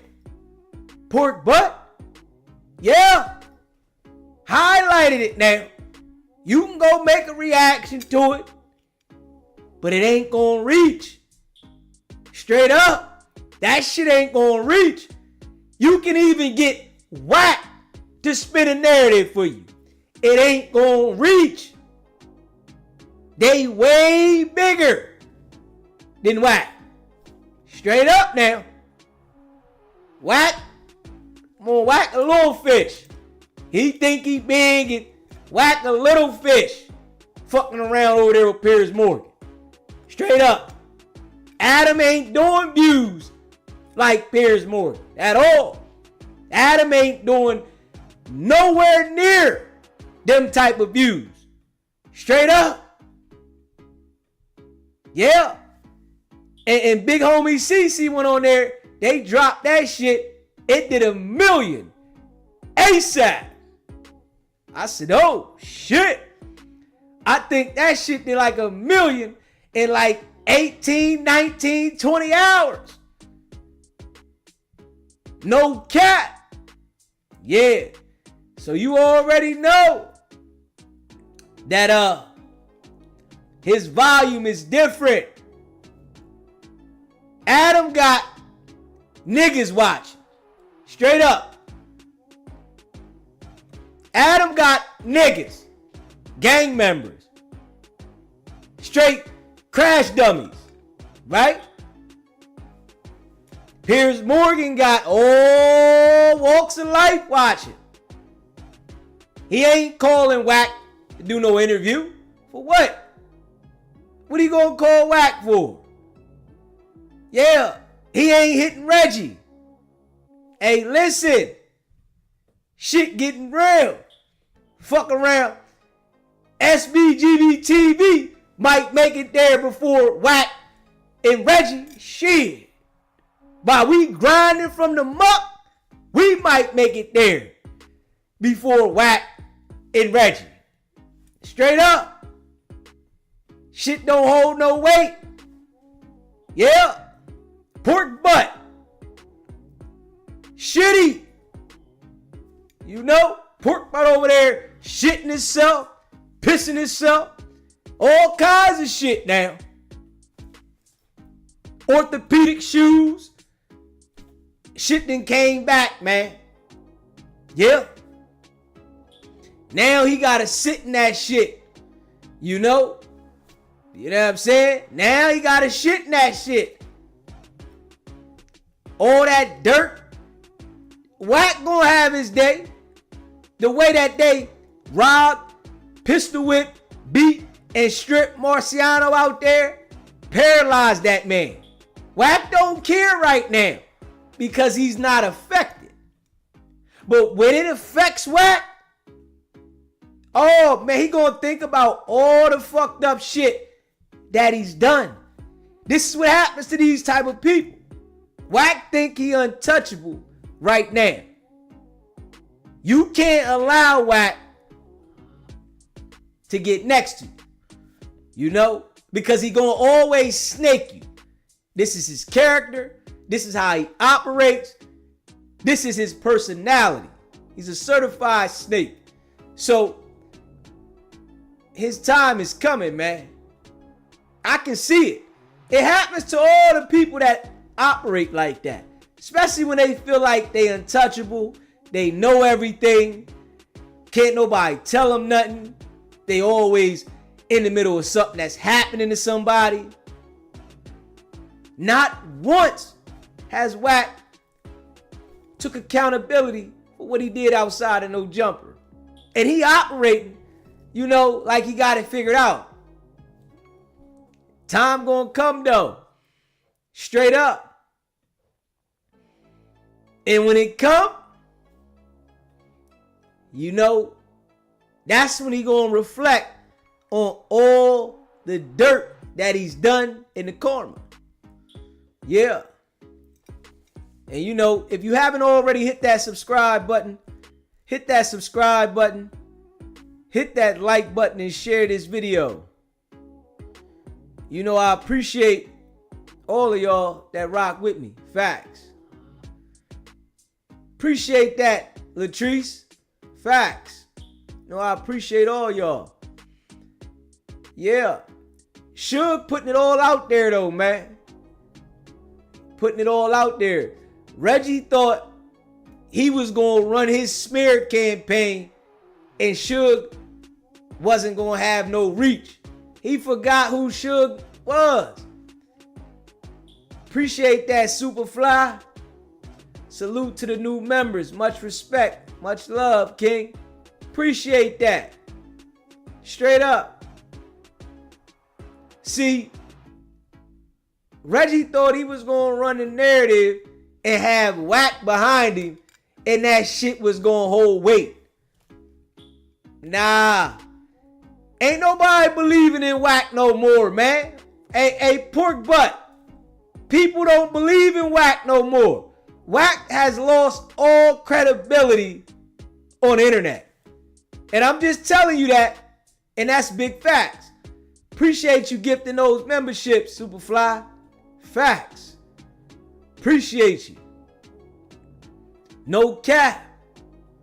Wack has lost all credibility on the internet. He had a certain level of credibility at one time, even though he was always lying. But he lost it. Straight up. Straight lost it. And, you know, if they think that they gonna be able to run the narrative on Suge and it's gonna overshadow Suge shit, they got it twisted. See, Suge got so many different situations that he been around in his life. And now that this Puffy shit going on, Suge and Puffy was at odds. So Suge said, all right, as these jokers get me on the platform to talk, I'm going to throw a little bit of Puffy in there, But I'm going to make sure I put pork butt in there. Straight up. And he don't understand that. That's still Suge. You know? Pork butt, you only had a security company. You was a police officer. That's it. Now you shitting and pissing yourself. It's a different ball game, man. You hear me? Now you shitting on yourself. You got to put your legs up in there so your wife can wipe your ass. That's some deep shit. You hear me? You got to put your legs in the air at 59 years old, and she got to hold both of your ankles with her hand. She got to take her hand and hold both of your ankles and then take a wipe and wipe the back of your ass. Yeah. Bomb first. Shitty Reggie. Shitty pork butt. Yeah. But shit getting real, man. If you haven't already hit that subscribe button, hit that subscribe button, hit that like button, and share this video, man. Suge Ray let it all out now. You know, I think that was just a taste tester. Straight up. Old Sweet Nuts. Can't forget about that. Reggie Old Sweet Nuts, right? I think that was just a taste tester that Suge threw out there. That was just a taste tester now. Reggie think, pork butt think, that's all Suge coming with? Man, straight up. Shit getting real. Yeah. Old Sweet Nuts, man. Man, the line is open, man. Y'all can call in and let me know how y'all feel about what Suge was talking about. You know, how y'all feel about pork butt? They saying pork butt had involvement with the situation. With Pac now. They saying pork butt in the middle of a lot of things now. Suge even said Biggie. They was crooked cops now. Suge said pork butt was selling work from the church. Hold up. Yeah. And you know, pork butt got on his page. I ain't see the new joint he did, but he got on his page and said something. I appreciate that, Regina. Hey, DZ, keep doing what you're doing. You know I appreciate you, Regina. Facts. I appreciate you. Yeah. Pork butt got on there and thought he was going to be able to push the narrative and look at the camera and say, I told you don't fuck with me. Nigga, you ain't got enough reach, pork butt. Straight up. You and Wack can team the fuck up. Literally. Y'all can team up. I ain't got enough reach, man. Straight up. Y'all can run the Atom together. Y'all can go sit your fat, stinky ass, shitty ass on Atom and try to run the narrative together. And y'all reach ain't gonna be long enough. Straight up. We all know. Suge going there, that shit gonna do numbers, man. Think that shit down there 300,000-400,000 already. That shit going to the moon. We all know it. You hear me? You know, I appreciate all of y'all. Facts. Appreciate all the fam that rock with SBGB TV, man. You know, everybody that donated, you know, appreciate you, Blue Chicken. You know I gotta say that to you again, Blue Chicken. You snap. I definitely appreciate you. For shizzle. Yeah. Appreciate all the support, man. Definitely. Y'all know DZ be here with y'all. I appreciate the support. You know the line is open though, man. Y'all can call in, man. Let me know how y'all feel about it. How y'all feel about Pork Butt and Suge saying he had involvement? Do y'all feel Pork Butt had involvement with Pac's situation? Y'all can leave it in the chat. Leave it in the chat, man. You know, if you don't want to call it, leave it in the chat. Do you think Pork Butt had involvement in Pac's situation? Because Suge saying Pork Butt was real crooked, man. You know, I'ma just keep it real. I don't trust him. He run around with Wack. Anybody that aligns theyself with Wack 100, I don't trust you. Because I'm watching. I'm watching directly how this dude operates. It is all lies, manipulation, deception.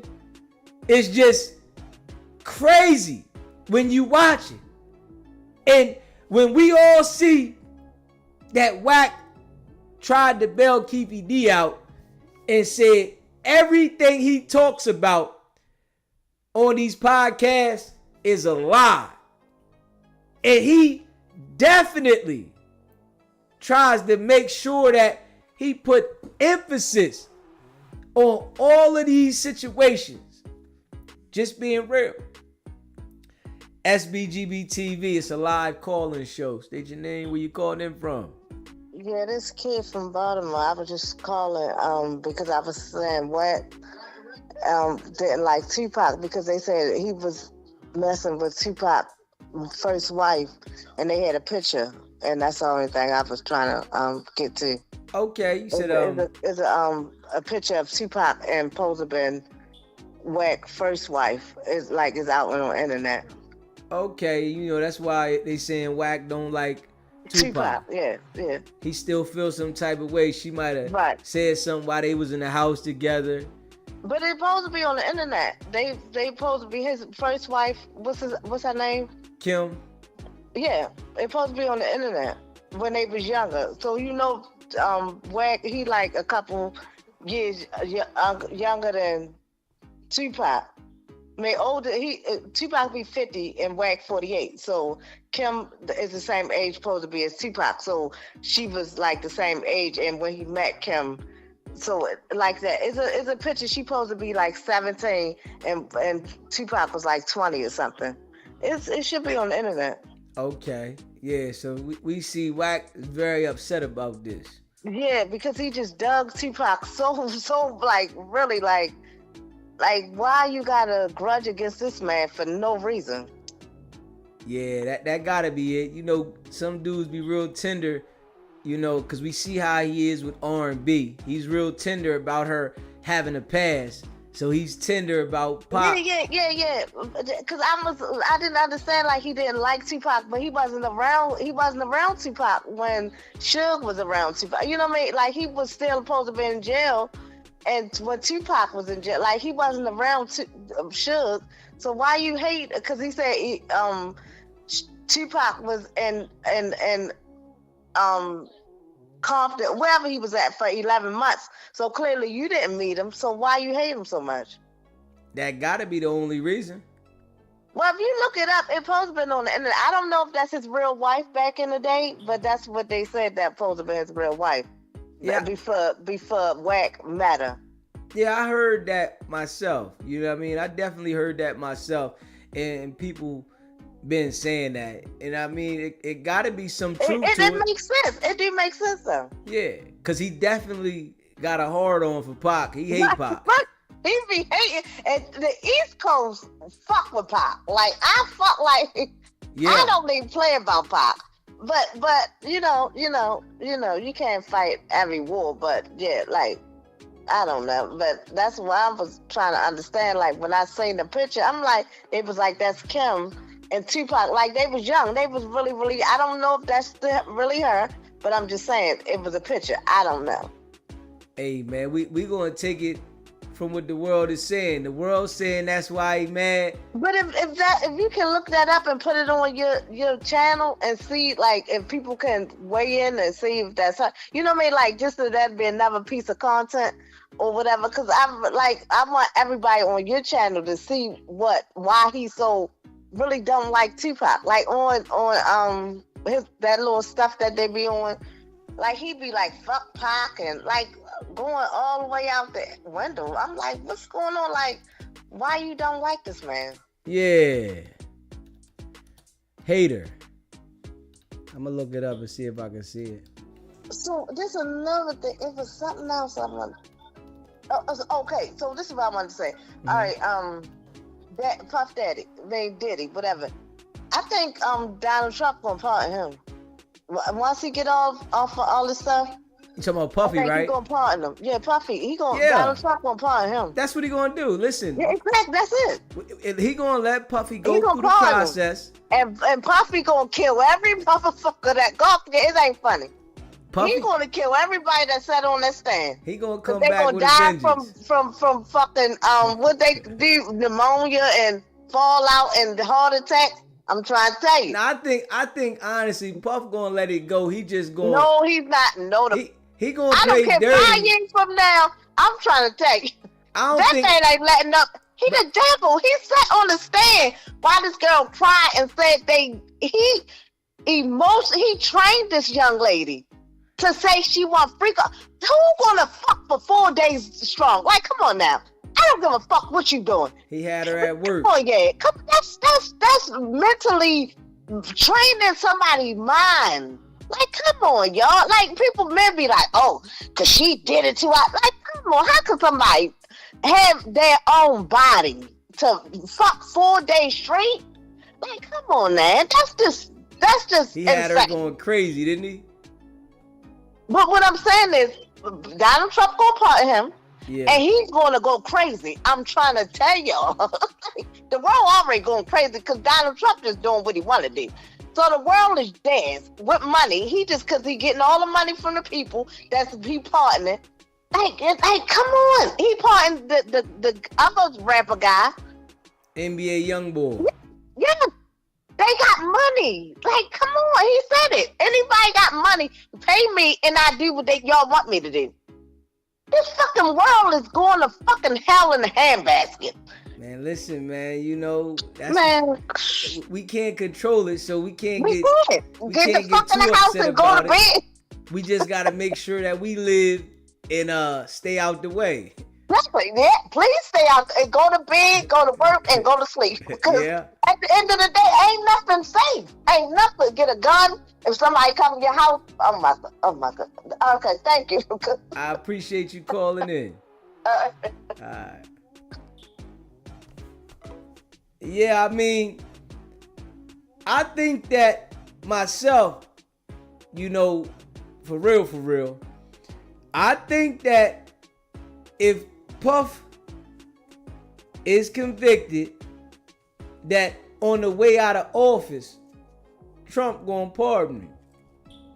You know, I could be wrong. That's my opinion, but I think so. Cause you know, Trump and Puff had a relationship at one time, even though people say that Puff was on some Democrat shit and, you know, he wasn't rocking with Trump for the election. But, you know, Trump been through some shit with the system. So it's a possibility. You know. Run, you said if Puff get out of this, him as we know him, it's over. Ain't nobody fucking with Puff after this. He can then be happy and gay in peace. Word.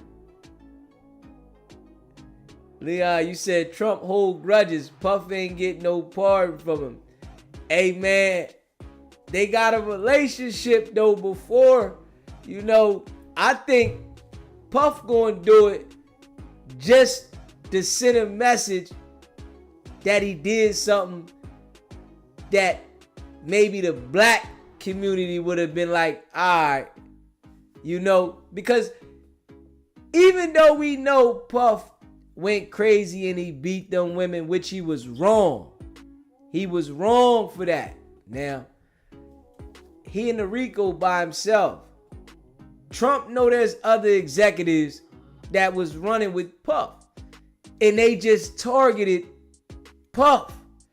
There's other executives, just like Suge just said, was in those freak offs, and they was running together. They was all having orgies. You know what I'm saying? So we know, Trump knows that it's a lot more, and they just putting the target on Puff, giving him the RICO by himself. It's the first time we seeing this. If we being real, it's the first time we seeing this now. Straight up. Blue Chicken, you said you're doing much better, especially after Jeezy suggested the lettuce diet. I enjoy lettuce salad. That's what I'm talking about, Blue Chicken. Yeah, that's what I'm talking about. Too much. Hey, listen, I'm just calling it how I see it. You know everybody got their own opinion. If you feel something different out there, you can call in and let me know. It's okay that you got a different opinion. I just feel that, you know, it's other execs that was out there that was doing the same shit with Puff that was never indicted, that they done swept it under the rug. And what's crazy is they not putting all the celebrities and execs out there. Come on, man. If y'all saying Puff was doing all this and y'all got tapes, man, you should go ahead and put it out there. Everybody that was involved now. They keeping some people sheltered. Straight up. You know, AJ, you said Diddy never coming home if he was involved with Pac's death. Now that's a different scenario now. Now they start talking about a homicide, it can get real sticky. They start talking about a homicide and they pin a homicide on him. You know, even though they was talking about his baby mom, Kim, and different things like that. Now they pin something like that on Puff. I don't think they're going to be able to, you know, Trump going to be able to help him. He said, Orlando Anderson admitted that he didn't knock Pac, and then he gets shot, and you Vibe magazine.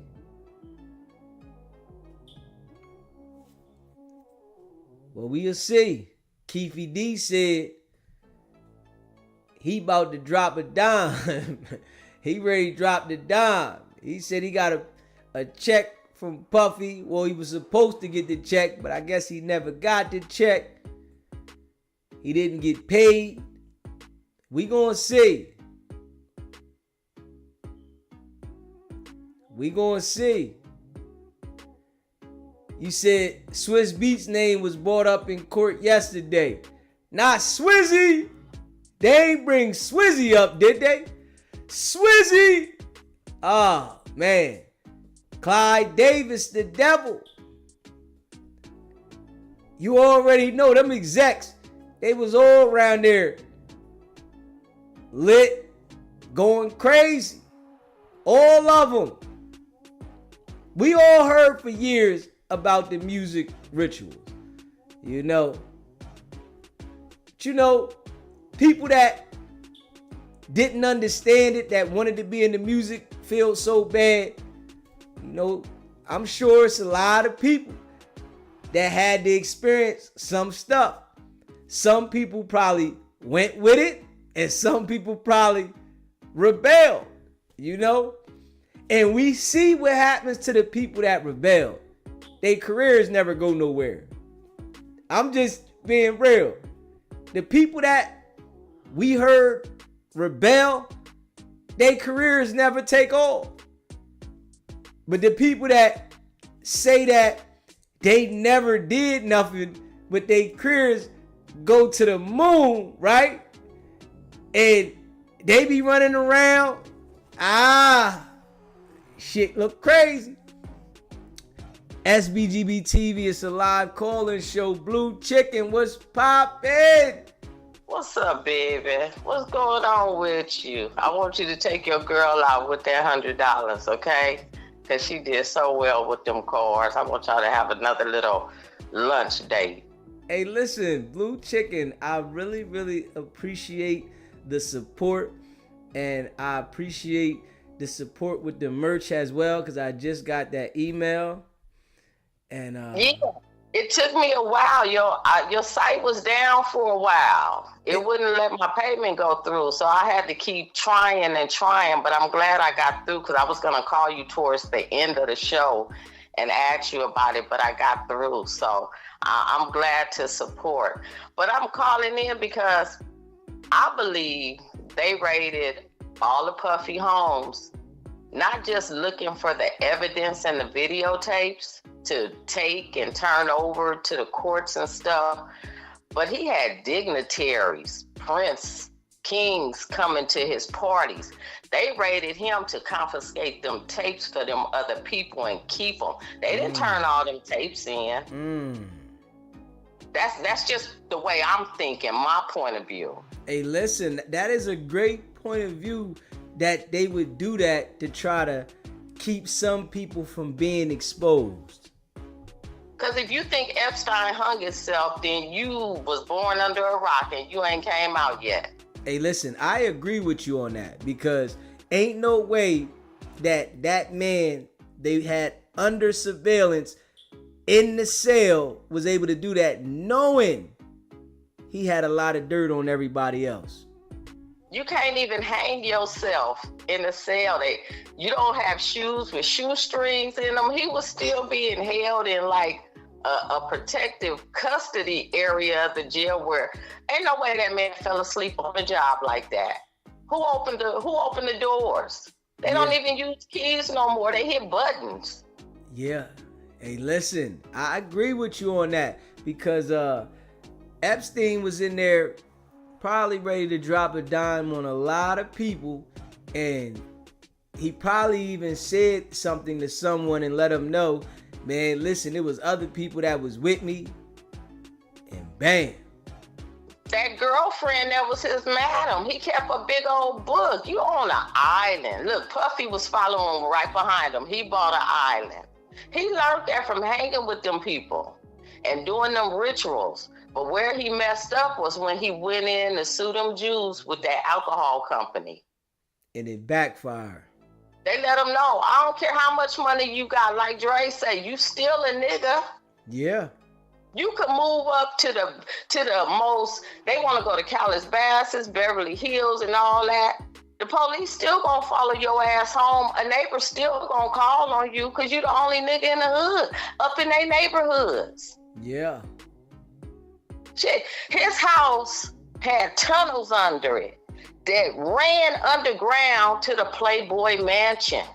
And you know what Hugh Hefner was doing over there? He was playing heavy. He fucked around and found out. Yeah. Challenged the wrong people, and it bit him in his ass. You can't do that when you are color. You cannot do that, and you can't do that to them Jews. Them Jews can talk about us like they want to, but if we talk about them, you see they butt break them. They make them apologize. They take them off TV. You saw what they did to Nick Cannon. Hey, listen, man, you gotta respect all cultures. You know, it's like people get above themselves, man. You gotta respect all cultures, because if you go against the wrong ones, it might be your ass. You got to know who's running who. You got to sit down and read. You got to learn the 300 families around the whole world that run the world. 300 families. What they say, go. No matter what. What they say, go.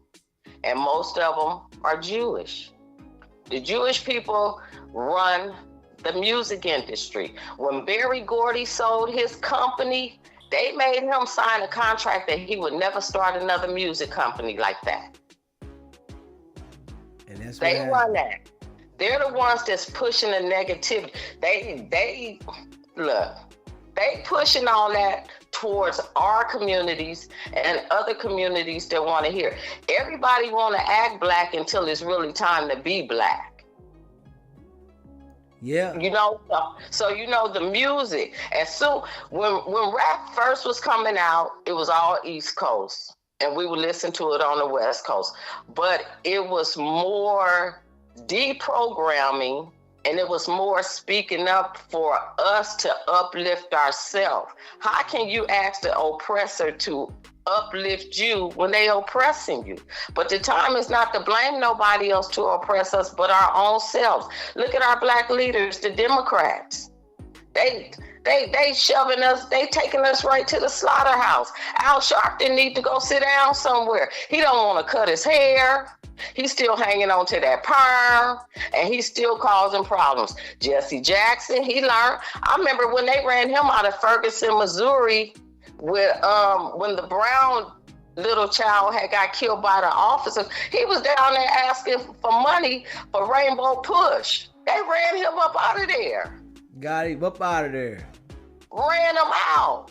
Ben Crump, all of them, Black Lives Matter, they made all that money off of Trayvon Martin and didn't get nothing. They made all that money off that girl who got shot in the bed by the police. Didn't get them people nothing.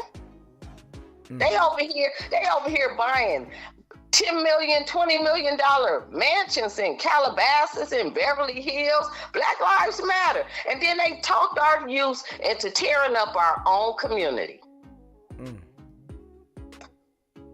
You got to change who you vote for. It starts at the local level.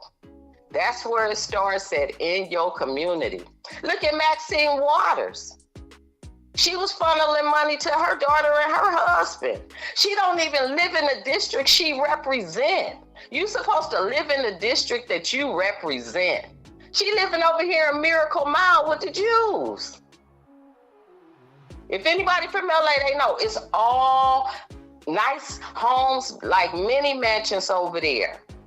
But it's mainly Jews that live over there. Because if you go through there on a Friday to Sunday, they don't use no electricity. They're the Orthodox Jews. They walk to everywhere they want to go. All their stores, their restaurants are in close proximity for them to continue the way that they worship. They walk. You see them with their hats on, with their long beards, with their braids on the side. We got to get ourselves together to get us some communities like that. People always ask why these football and NBA players don't invest in their own communities, because they don't take the time to read their whole contracts. It's a little clause in there to say they can't invest. Look at them. They mad at Deion Sanders' son for buying that $500,000 car. Why you mad what that boy doing with his money that he got signed on for? That boy come from a golden spoon. He don't know nothing about the hood unless he want to go hang out with somebody in the hood. He got money. He could buy 2, 3, 4 of them cars. I'm quite sure his daddy didn't talk to him how to invest, what women not to mess with, don't get nobody pregnant, and don't get married before you get a certain age. So you can pass on generational wealth. But that's all I wanted to say. And me personally, I don't believe Donald Trump is a racist at all. I believe he's for American citizens. When he filed for bankruptcy and his daddy wouldn't give him the money, many people don't know this. Michael Jackson lent him that $25 million to get back on his feet.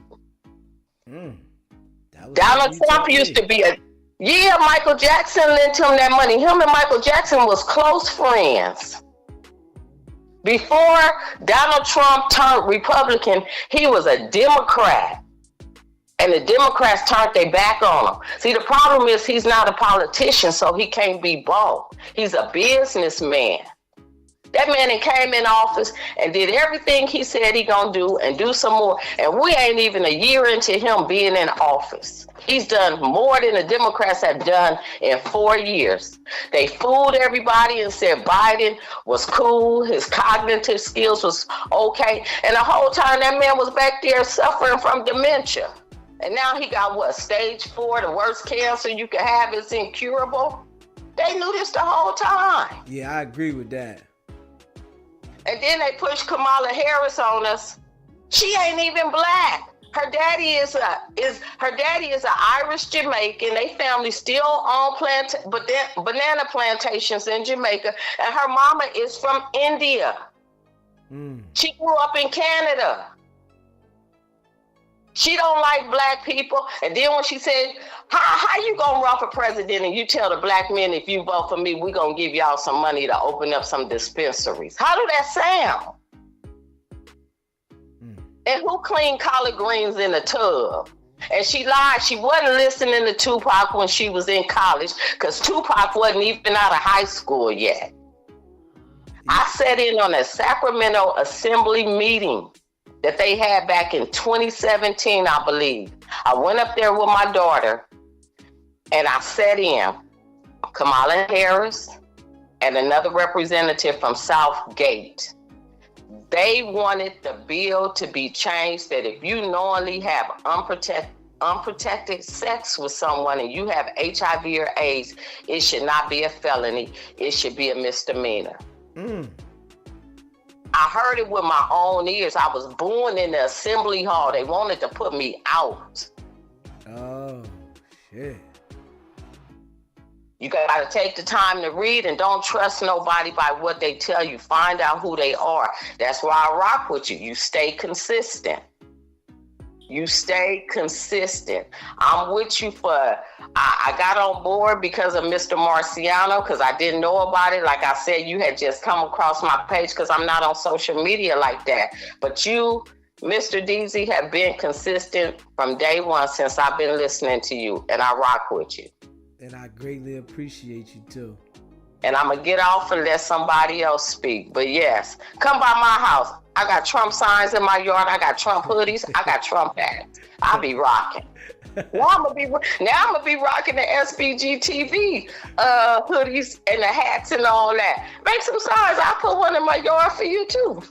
I appreciate you. We might have to do that. All right, big. Oh, before I get you off the phone, can you make some tumblers? What's that? Like the water, you put the water in the cups that you see them at the gym and stuff. What they call them, tumblers? You said the. Because I don't drink coffee. I want to get the mug, but I don't drink coffee. All right, well I'm gonna go ahead and put one. You talking about the one with the lid and the straw on it? Yeah. All right. If you can think about getting some of those up and going. All right, I'm gonna get some of them and put them on there next week. All right, thank you. I'll be back there next week to buy some. I appreciate you so much. All right, baby. Respect and love. All love. Appreciate you. Yeah. Appreciate that. Blue Chicken went in. She went in on that, man. Definitely, man. You know, we all got our own opinion. And, you know, she said some valid points. You know, that is crazy that they wanted to change if you sleep with somebody unprotected, knowing that you got the virus, that they wanted to make that a misdemeanor. Man. And it's a lot of things going on in the world that we don't know because we don't see them, that they keep away from us. Straight up. They keep a lot of things away from us so that they don't lose control. And you better know that. It's a lot of things that are kept away from us so that they do not lose control. They're going to always keep the control. You know, these platforms, yeah, they'll let you go. But if they feel like you got more power and they don't have no control, they going to shut you down in the game, man. You know, it's how life is. You got to stay out the way. You know, y'all see, I'm here. Straight up. I'm here. And I'm delivering. And this is where I'm at. I stay out the way. I don't want no problems. You know, things that I went through in my past, I've changed. So I'm delivering correctly so that we don't have no issues. Straight up. I ain't even gonna lie. You know, I appreciate all of y'all that rock with me, man. Should always keep us in the dark. They always do. Word, they do. Always keep us in the dark. Facts. And if you haven't already subscribed to the channel, hit that subscribe button. Hit that like button and share this video. Definitely appreciate y'all, man. Yeah. The game of life. We all learn things as we're taught, but the things that they keep away from us, we'll never know. You know, some people that are observant, they'll be able to find out and understand it. But if you ain't one of those type of people that are reading, paying attention, you won't learn. And a lot of people, right, they have opinions, and I really think that they don't take their time to educate themselves at all. You know, some people have an opinion off of their emotions. So they deliver off of straight emotions. Yeah, and that's just how I see it. And you know me, I try to be raw and authentic. Fuck all that emotions. I'm paying attention to what is in front of me, my observations, and I go off it like that. You know, many people are talking to agents about this case that we don't know about.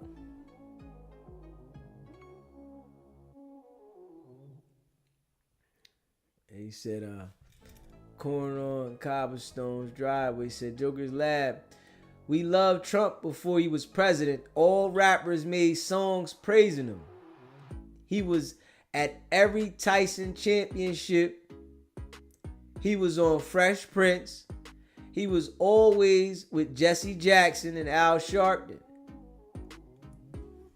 Yeah, all the rappers definitely praised Trump before he ran for president. Yes, they did. All of them. Trump was what a lot of black people said. Yeah. But when he went for president, you know, the other parties flipped us mentally. And that's a fact. When he ran for president, the other parties mentally flipped the black people. You know, they played on the black people's mind. Being real. And, you know, we got to be real with this, right? Everybody in life, if you black, white, Spanish, whatever you are, you say something about the other race. You might even say something about your own race. You might say, you could be black and say, man, these damn niggas. And you can be black and say, man, these damn white folks. You can be white and say, man, these damn white folks. And you can be white and say, damn, these damn niggas, right? But from the past history of life, it's looked at different when a white person says it than when a black person says it. But Spanish people can say, these damn white folks, these damn niggas. You know, people got their own opinion on how a certain person's character is, and they might use a term whereas though they just say it as everybody, but they just mainly directing it to something that they had an encounter with. So I think sometimes, you know, there are people that are racist. Yes. But sometimes you got to look at the situation a little bit more broad. You know? Yeah. If you encountered a whole bunch of people that treated you foul and they was another race, but you had people that treated you decent from that same race, and you categorized certain people like, yo, I don't like these people, boom, boom, boom, but you got friends that's like that, that's cool. You might look at your friends different, even though they are of another race, but you still set aside certain characteristics inside of that race that you don't rock with. You know, I'm going to keep these type of people away from me. I'm not going to do business with these people. I'm not going to deal with them because that's just not what it is. Racism has no color. You know, y'all see how I rock. You know what I mean? I just try to keep it raw and authentic. It's black people that I don't like, and it's white people that I don't like. It's Spanish people that I don't like. It's all kinds of people that I don't like. It's the character. You know? If you have a certain type of character that I don't like, I don't care what race you is. I might say, I don't like that race or that person because of your character. But that don't mean that I don't like everybody. But you know, people will take certain things and take them out of context. You know, people expect, I see this with life, people that are in position, people look at those people that like they gotta be perfect. And this is what gets a lot of people confused. Because they're in position doesn't mean that they have to be perfect. Straight up. That right there, I really think a lot of people got that twisted. Just because you hold a position in life and you are financially stable, you got power, that doesn't mean you're perfect. But people hold the people that have position and power to be perfect. But if somebody that was not financially stable operated the same way, they wouldn't view somebody that was financially stable the same way. They pick and choose, man. It's like when you find financial freedom, you got to be perfect. And that's the only way you're accepted. This is the image that these politicians and people in position put on.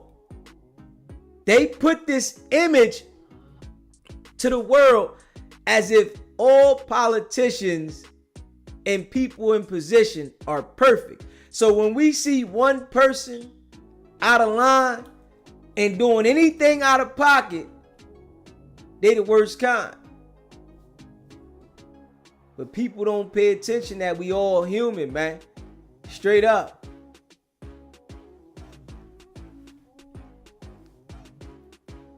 Hey, web phone, wild phone. I agree. Bro, black people are just as classist and racist as the rest of them. At the end of the day, our gut don't like messy. I agree. The U.S. is a federal corporation located in North America. It's all commercial business, even you. I understand. Yeah. I understand. He said, yeah, prejudice is a learned behavior, just ignorant. Yeah.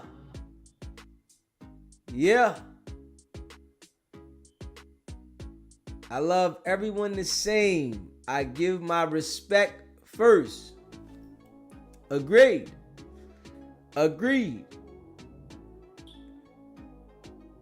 People confuse racism with being prejudiced sometimes too. Okay. I don't believe in racism. I believe in power only. The powerful can be racist. IMO. He said, I'm mixed with many things, so I judge people on their actions. That's how I am. Straight up. You know, like I told y'all, it's black people I don't like, white people I don't like, Spanish and all other cultures that I don't like. Your character is how I'ma deal with you. Straight up. Your character. I agree with that.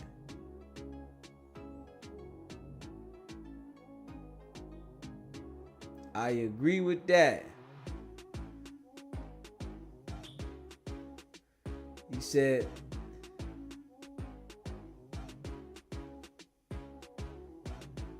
let me see, yeah. Cutting student fundings for HBCUs and healthcare, and the farmers saying small business is a bad thing, but hey, Donald got 3 more years and he's out of there. We on the ride now, LOL. Yeah. He just got in there.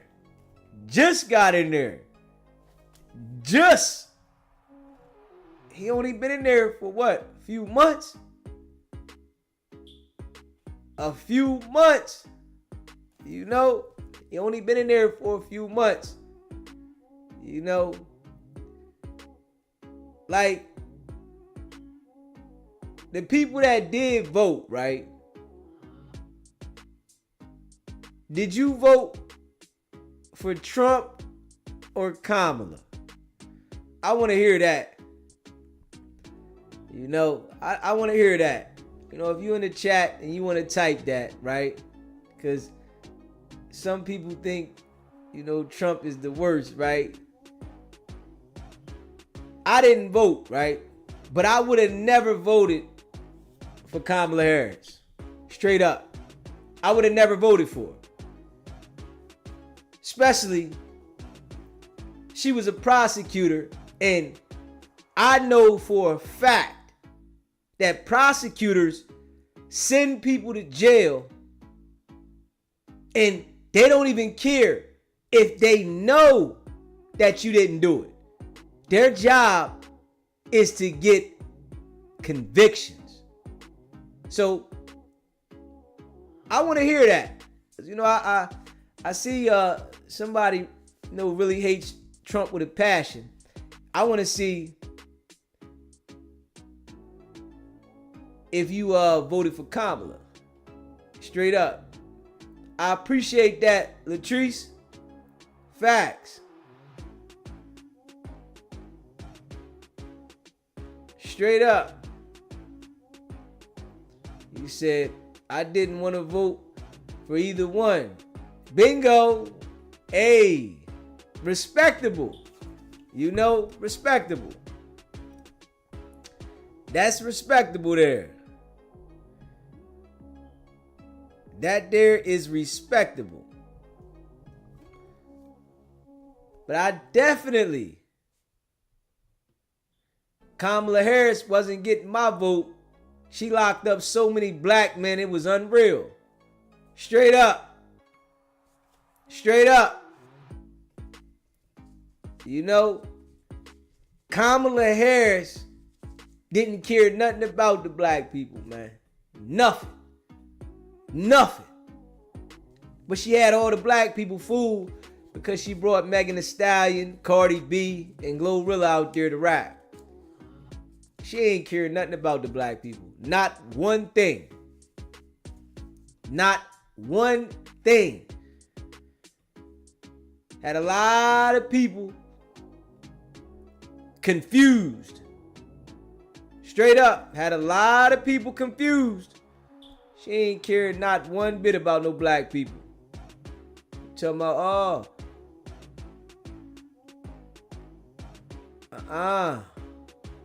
Let me see. He said, nope. Prejudice is natural. We all want the best for our kids and our community. If you don't like someone who is bad for your kids and your community, you prejudice is natural.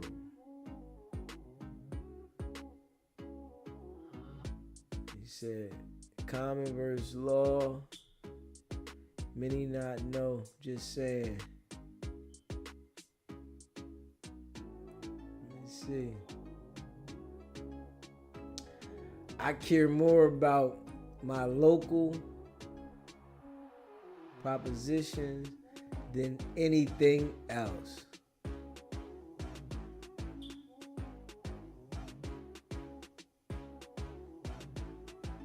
Susie, you getting high. I ain't even gonna lie. You getting high. Straight up. I'm gonna tell you that straight now. You said should be embarrassed saying you didn't vote for her. You getting high. You smoking that shit. I ain't even gonna lie to you. You smoking that shit. You got to be crazy. I would never in my life vote for a prosecutor to be a president. Never in my life. I've been to trial 5 times. Prosecutors will know you're not guilty and still pursue the case. Straight up. You hear me? I would never in my life vote for the prosecutor to be a president. You smoking something. I'm gonna tell you that right now. You got a glass pipe straight to your lips saying that I should be embarrassed for not voting for a prosecutor. You smoking a pipe. And I ain't even gonna hold you on that. Fuck did I look like voting for a prosecutor to be a president? Come on now. Never. I know prosecutors do not care if you're innocent at all. All they want is guilty verdicts. Straight up. Prosecutors don't want anything but guilty verdicts. Listen here. She prosecuted a case on a guy and he went public about it. Straight up. The guy went public about the case that she prosecuted, knowing that man was innocent, and she laughed about it and still prosecuted the case. Yeah, he went public about it. Eventually, he got it back. But damn, Straight up. Not me. I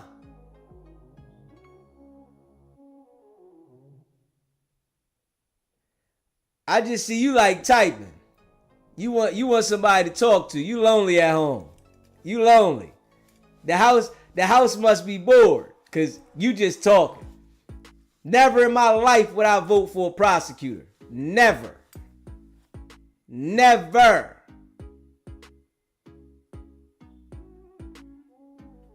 She was the district attorney in San Francisco, 2002 to 2011. When she all the black people in jail. Straight up. Never in my life would I vote for a prosecutor. You know what I mean? Never. Yeah. He said, designed for y'all not to vote for her. Called propaganda. Directed by Donald Trump media team. Hey, listen. I'm not voting for a prosecutor. They could have put anybody else in there. Anybody. Never in my life. I've been to trial 5 times.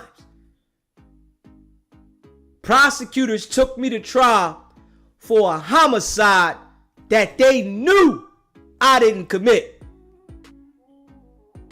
I don't rock with prosecutors.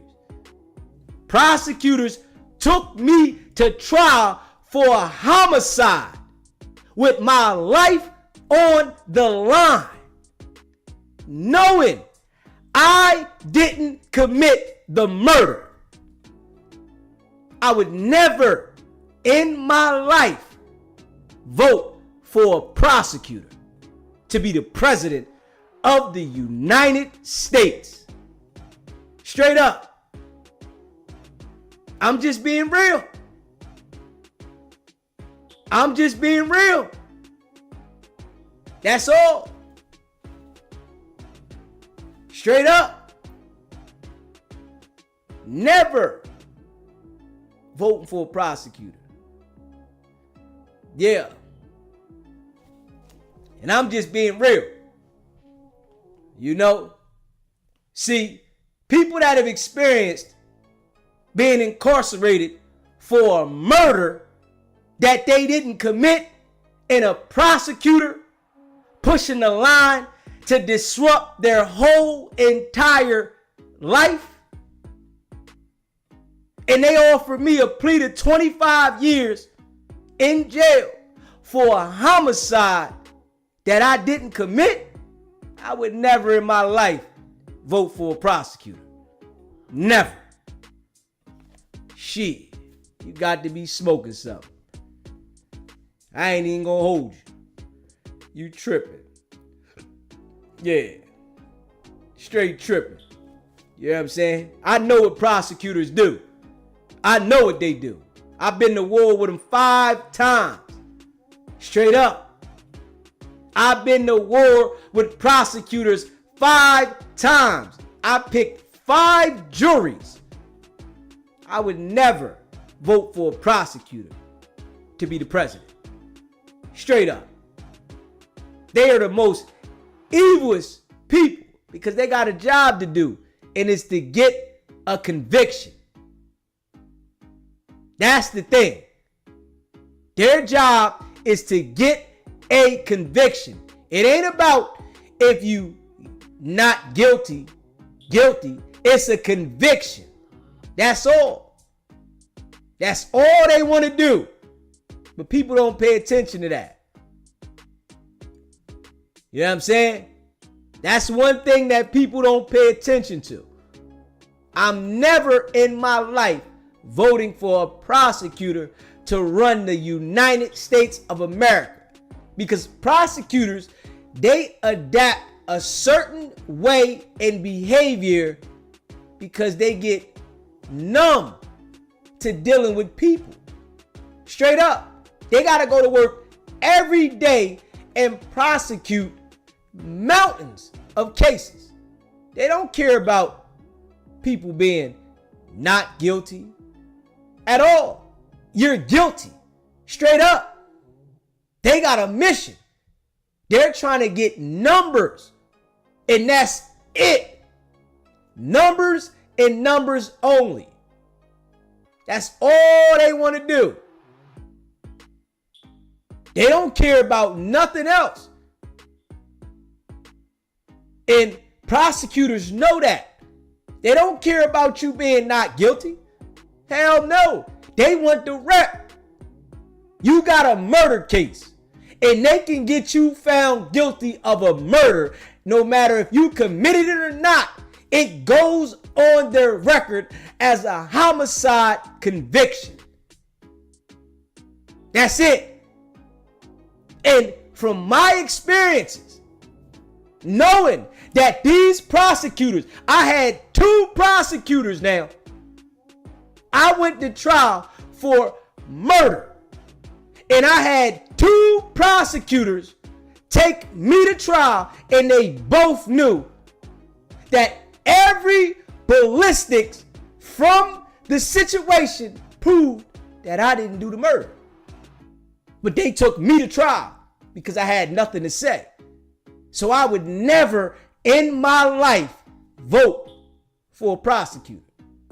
Straight up. That's just me. And I'm passionate about that. My life on the line, and I see how these people operate. They didn't care at all. When their evidence was showing, man, this man didn't commit the damn murder. What the hell are y'all doing? But they say, nah. We want to make sure we get a conviction, and we gonna push the line. And you know what these prosecutors did? The people that committed the murder, they allowed them to testify against me, and they knew damn well that them people committed the murder. They allowed these people to take a plea to 2 years and 4 years, and they allowed the person that committed the homicide to go free. I would never in my life vote for a prosecutor to be the president. Got to be fucking crazy. Yeah. Tripping. Straight the fuck up. Tripping. Straight tripping. Tripping. Know where that one came from. That one must have been in the house tweaking. Straight up. That person must have been in the house tweaking. I don't know where that motherfucker came from. Yeah, you better go take a look at that right there. But that come from somebody that had experience. You know what I'm saying? I've had experience with that. I don't trust them motherfuckers. Not to run the damn country. God damn. Fuck, I look like a prosecutor running the damn country, knowing damn well she will lie, deceive, to do whatever her agenda is. That's what prosecutors do now. They'll lie and deceive. Straight up. They don't care. Straight up. AJ said, DZ, I've been in that situation too. Real shit. Damn. It could have been anybody else that, you know, you would say vote, but damn, Kamala? Man, shit. Would never do it. But people don't, you know, definitely don't open their mind up. You know, because when you haven't had certain experiences in life, you really can't understand. And I've been through a lot of experiences. A whole lot. I come from the street. I'm a law-abiding citizen in my life now. But I come from the fucking street. And I'm just being real. The experiences that I've had are real experiences. You know what I'm saying? And I just try to keep it a bean. You know, motherfuckers see me sitting here, right? And You know, I do this every day. You know, we come together as a community every day, but you know, it's some people that haven't never heard me talk about this shit. And some people have already heard me say this. You know, yeah, I've been to trial 5 times. I picked 5 different juries. I've been through the jury process 5 times. Straight up. Yeah. I know how it is. Them motherfuckers will lie. I've had a prosecutor get together with my lawyer to lie, manipulate the evidence to try to convict me. And I went to war. And I spanked that motherfucker. Me against my lawyer and a prosecutor now. My lawyer. See, what some people don't understand, right, is the criminal defense attorney, the prosecutor attorney, and the judge attorney, they are all lawyers. They all go to school for the same thing. The hand of one is the hand of all. They all rock together. It's a business. People got to understand that. When you've been through the process, you understand that. And I'm going to just keep it real. When you've been through the process, you understand it. But some people haven't been through the process, so they don't understand it. They don't understand it at all. And I'm going to just be real.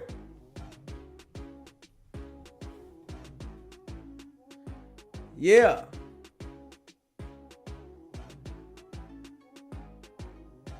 If you haven't already, hit that subscribe button, man. Hit that subscribe button. Hit that like button and share this video.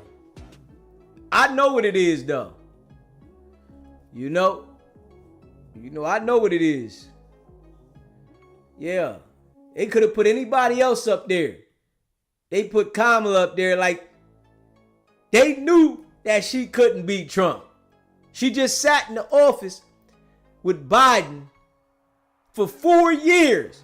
And we ain't heard nothing from either one of these motherfuckers. And she got out there and thought she was going to get us with celebrity music, rap music. That's what happened now. And people didn't pay attention to that. Kamala Harris got out there and thought she was going to get the niggas with music. I'm going to get these niggas. I get them. I'll bring Glorilla. I'll bring Cardi B. Yeah. I'll bring all the artists that they like. Megan Thee Stallion. I'll bring them all out here and let them shake that ass. And I'm going to say, y'all black, let's do this. And it's a lot of niggas that fell for it. Fuck out of here. Shit. Yeah. But they knew she wasn't going to win. They knew that. Hell no. Motherfucker watched that shit for 4 years. We watched motherfucker Biden in there. They knew Biden was messed up. We watched it. 4 whole years of that shit. Paid Beyonce. Yeah. We watched it. They thought they was going to swindle like that. Man. But people was ready for a change. They said, hold up. This nigga ain't did nothing. Biden got up there and said, you ain't black if you don't vote for me.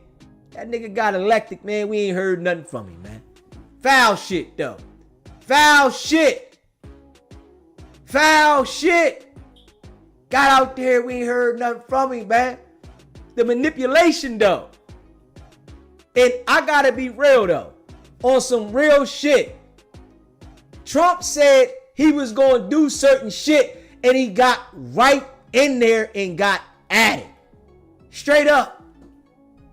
Got right at it. I just gotta be real with that. Trump got in there and went to war with the shit he said he was going to do, going at the other countries, doing certain shit. You might not like everything that he said and what he's going to do, but you can't tell me not one thing that we like that Biden said he was going to fucking do. or Kamala. Can't nobody tell me one thing that that Biden did that we was gonna like if we being real. Make sure y'all hit that like button. You in the building, man, hit that like button. Appreciate y'all. Hit the like button. Don't hurt you to hit the like button. Hey, don't hurt. We sat there and listened to Biden tell us, you not black if you don't vote for me.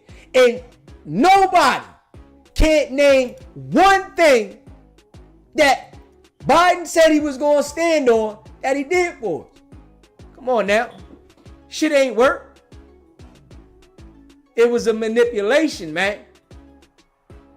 Trump said he was going to do certain shit. He got right in there and start signing bills, pushing shit. And Biden is worried about his family. Only thing Biden was worried about was that his son don't get locked up. That's it. That's all he was worried about. Man, listen, I want to make sure my son is cool. That nigga pardoned his son and all the people that was related to him, but the black people that wasn't related to him, he ain't pardoned them motherfuckers. Trump going at their ass. You hear me? Letitia James. What's the other one's name? The prosecutor in Fulton County. They got war with Trump. They went at Trump for Biden. Let's be real now. They went at Trump for Biden. Fonnie Willis. Let's be real. Fonnie Willis and Letitia James went at Trump for Biden. And you know what? Biden ain't give them a pardon. He ain't helped them out. See, this is how niggas think though. I'm just being real. I'm just being real now. This is how niggas think. Biden, you ain't black if you don't vote for me. But the black people that put their whole life and reputation on the line for him to go at Trump, that nigga didn't think about pardoning them black people on the way out. Let's be real, man. He pardoned his whole fucking family. All white people now. Made sure that they can't get prosecuted at all. But the black women that you sent at Trump and they pushed the fucking line on Trump for you, you ain't give them no fucking pardon. You ain't care about them. Come on, man. Man, don't get me started with that shit. Don't get me started with that shit, man. Straight up. Don't get me started with that shit. Don't get me started with that shit, man. Don't get me started with that shit. I sit there and look at that shit. You know what I'm saying? I look at this shit and I look at it for what it is. All that motherfuckers be in the imaginary world and shit. That's one thing that DZ don't do. You know what I'm saying? I ain't even gonna hold y'all. That's one thing that DZ don't do. I ain't living in no imaginary fucking world. Hell no. I don't smoke. I don't drink. I don't do none of that shit. You hear me? I don't do it for occasions. I don't do it at all. Fuck all that shit. To the people that want to do it, shout out to you. Get it in for me. My shit running clear than a motherfucker. Yeah, I'm paying attention. You know? Dude, get up there and go to the Breakfast Club now. Think about this now. Biden went to the Breakfast Club. Straight to the Breakfast Club where the black people be at. Oh, I know all the black people watch here. And say, you not black if you don't vote for me. It ain't do a damn thing for a black person. Fuck out of here. Yeah, all right. Yeah. That shit's all bullshit, man. You know? But I can say, Trump said what the fuck he was gonna do, and he got in there and started shaking the table. The View talked about Trump consecutive every day for his fucking, for Biden.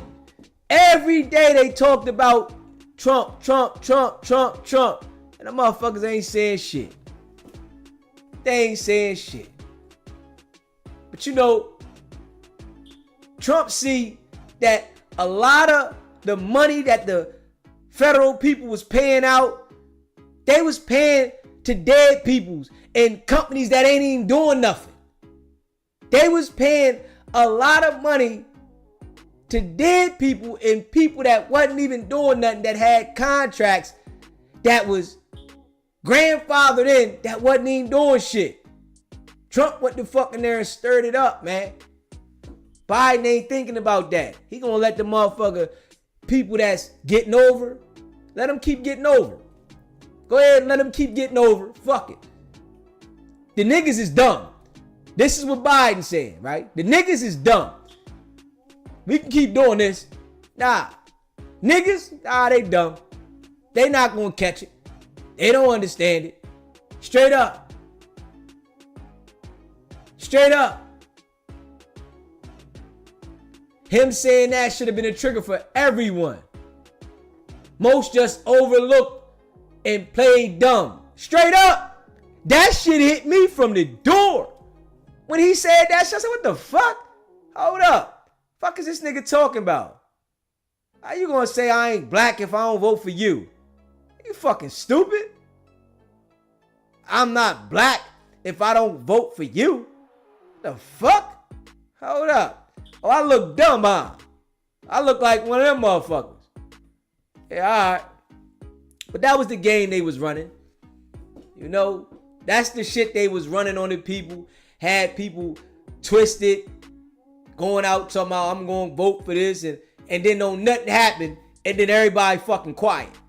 Don't nothing happen for you. The reason he said you was voting because you black. Come on, man. Fuck all that. Yeah, I ain't fall for the banana in the tailpipe. Straight up. He said, oh, Miss Fonnie is a mess. She pushed the line for Biden. Fonnie Willis pushed the line for Biden. That's why she went at Trump for Biden. Biden sent the bat signal out. Yeah, we going at it. He ain't think about sending her no pardon, no nothing. No helping the two black people that he sent at Trump.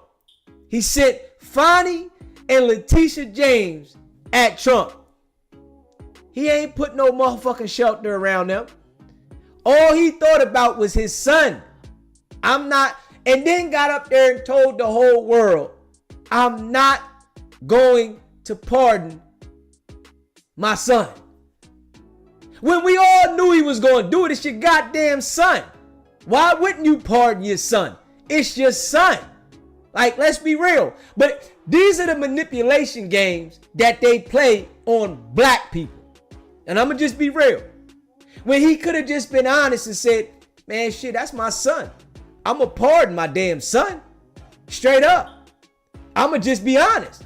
But what he did was, he said, I'm not going to pardon my son. And then on the way out the office, man, shit, I'm going to pardon my son.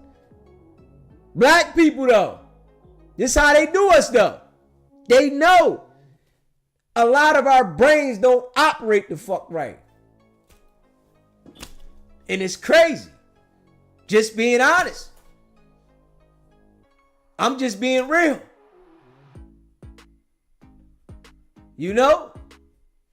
I'm just being real. People went out there and stood in the line and voted for Biden. Man, yeah, man, Biden, Joe Biden. Man, that motherfucker ain't give a fuck at all. Shit. I can't say Trump said the shit he gonna do and got right in there and went to work. going at this, going at that. I'm signing this, I'm signing that. And went at it. And then he throwing the sprinkle in there saying, fuck it. I'm going to go ahead and pardon certain black people to play the game with them. It's all a game though, man. People got to understand that. But the thing about people like Biden, they do the manipulation shit and they don't never show up.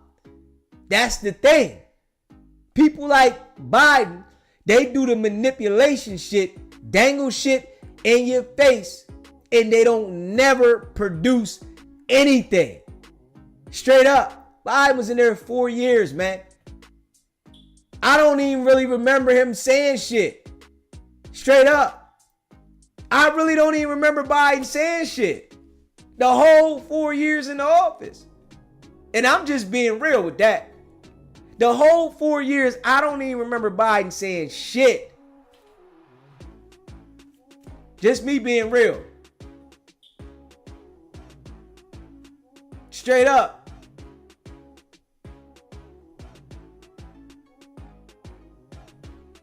Yeah. You know, hit that subscribe button, man. Hit that like button. Share this video. Shit be crazy.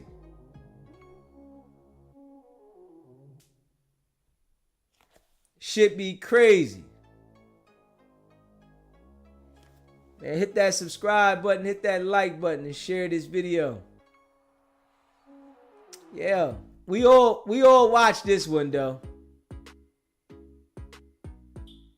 We all watch this one. Everybody.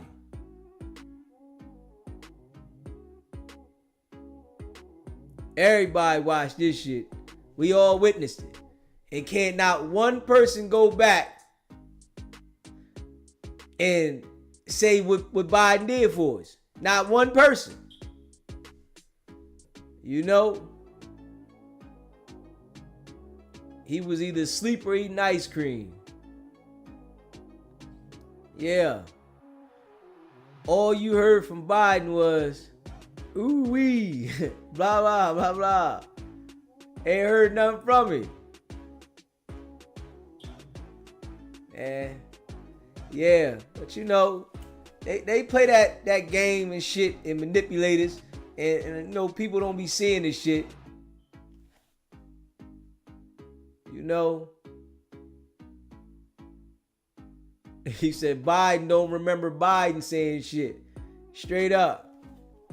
You know, and we, you know, on some real stuff though, running the country, you need somebody that's gonna run the country stern. Straight up.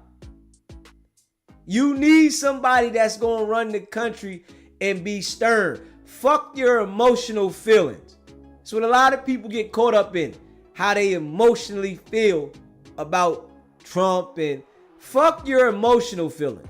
This ain't got nothing to do with your emotional feelings.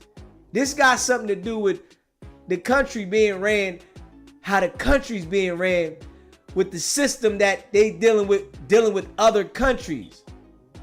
Like, you gotta understand that. That shit gotta be ran a certain way. If not, people gonna be using us, getting up off us, and we just sitting there thinking about, man, this motherfucker's a racist. Yeah, man, that dude's racist. Man, fuck that shit. Run the country. I ain't worried about all that shit. Run the country. Just figure that. All that shit, I ain't worried about that shit. That ain't got nothing to do with me. You know, how a motherfucker emotionally feel about Trump. That ain't got shit to do with me. Run the country.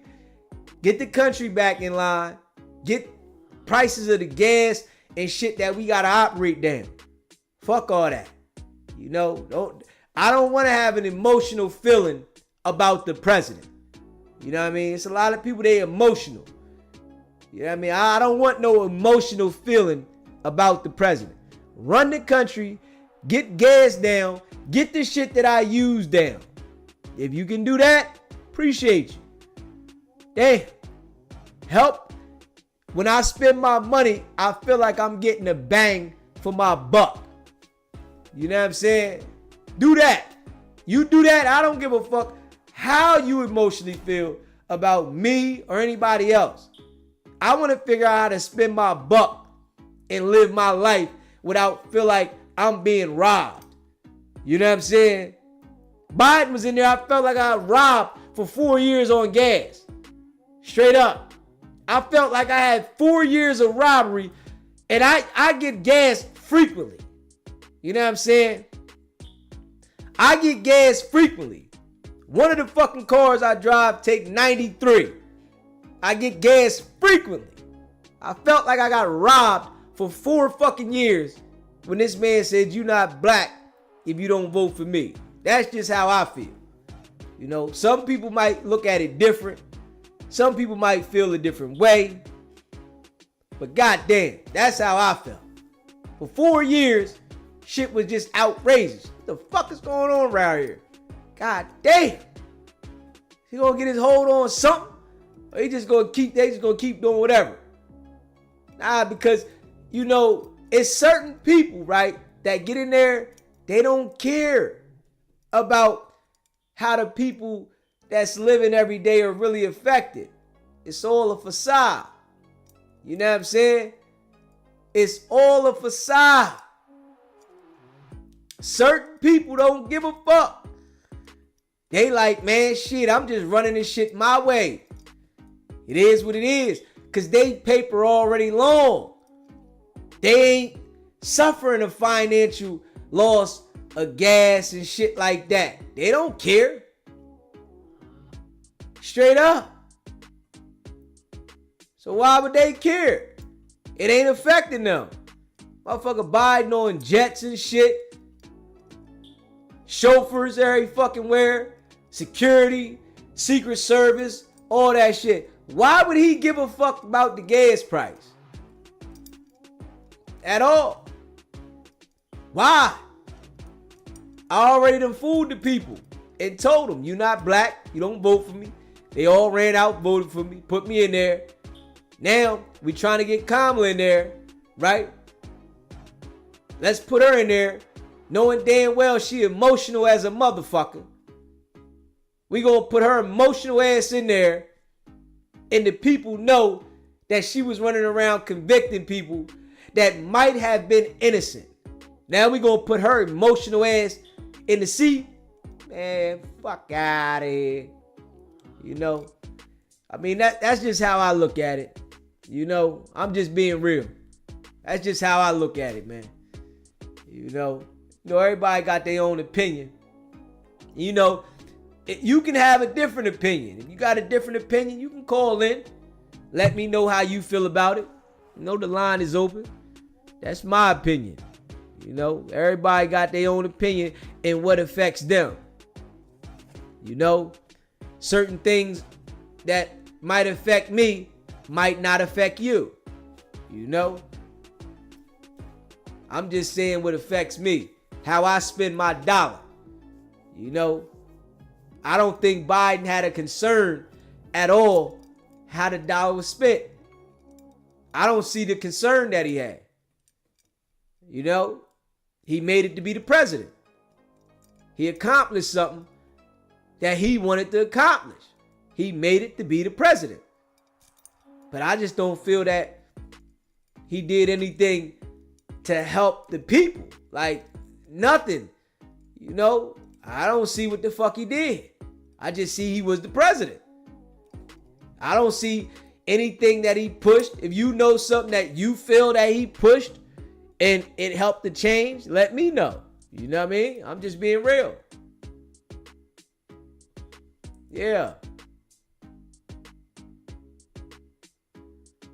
He said she didn't even come out when she lost. Left her sorority sister standing looking stupid. No integrity. Straight up, sitting there like this. Fake ass smile. I ain't even gonna lie. fake ass smile. You know, I ain't with that shit. I ain't even gonna lie. Yeah. And you know, there's a lot of people that felt the way I feel. There's a lot of people. You know, some people, you know, the emotional people that wanted her to win, that emotions wasn't gonna get it. Straight up. That emotional shit wasn't gonna get it. Oh man, you gotta vote for Kamala. Why? What the hell is that gonna do for us? We just sat her there for 4 years. She said, oh well, I was the vice president. So what you mean? You was gonna do something else? Being the president? Huh? Like, come on, man. Yeah. And we all know Trump no business. Trump no business. He gonna start talking that business shit to make sure the business get right. That's what we need. That shit trickle down to us. When the business right, if the business ain't right, fuck you think gonna happen to us? Shit out of whack. I'm just being real. If the business ain't right, you know, I ain't rocking with Kamala or Donald. Neither was qualified for the job. We need, as a whole, I understand where you coming from, Run the Table, but I'm definitely not rocking with Kamala. Definitely. Straight up. Now, if I had to choose, it definitely wouldn't be Kamala. If I was forced to choose, definitely. She wouldn't even come up as a maybe. Nah. All I'm thinking about is the prosecutor. Running the country? Hold up. Man, shit. Hold up. She ready to use that motherfucking tactic of being emotional and lies to get her way. Nah, we ain't going for that. Straight up. Nah. Negative. Straight up. Yeah. He said, well, the younger ones don't know that Trump was once the epitome of association back in the 80s, 90s, and early 2000s. Name a rapper that doesn't have a selfie or story about Trump. Man, back in the day, all the rappers was fucking with him. Every rapper shouted him out. Yeah, that's a fact. That's a fact. Yeah, that's a fact.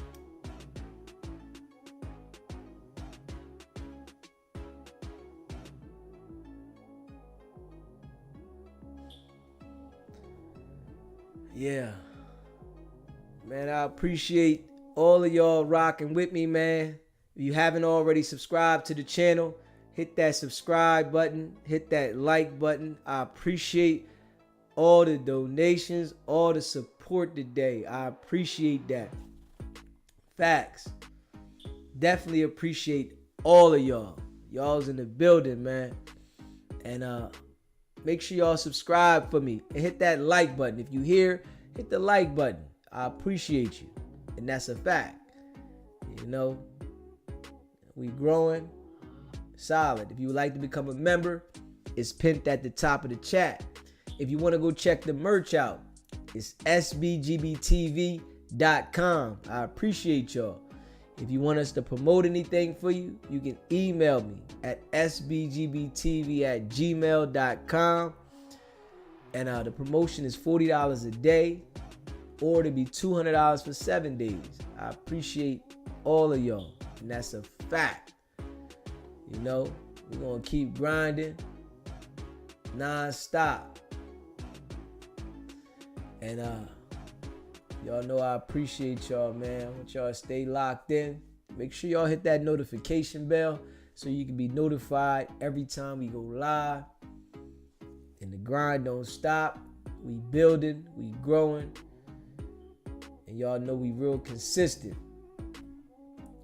You know, put a 1 in the chat if you became a member or you're a member so we can shout the members out. Appreciate y'all, man. And that's a fact. Yeah. Facts. The grind don't stop.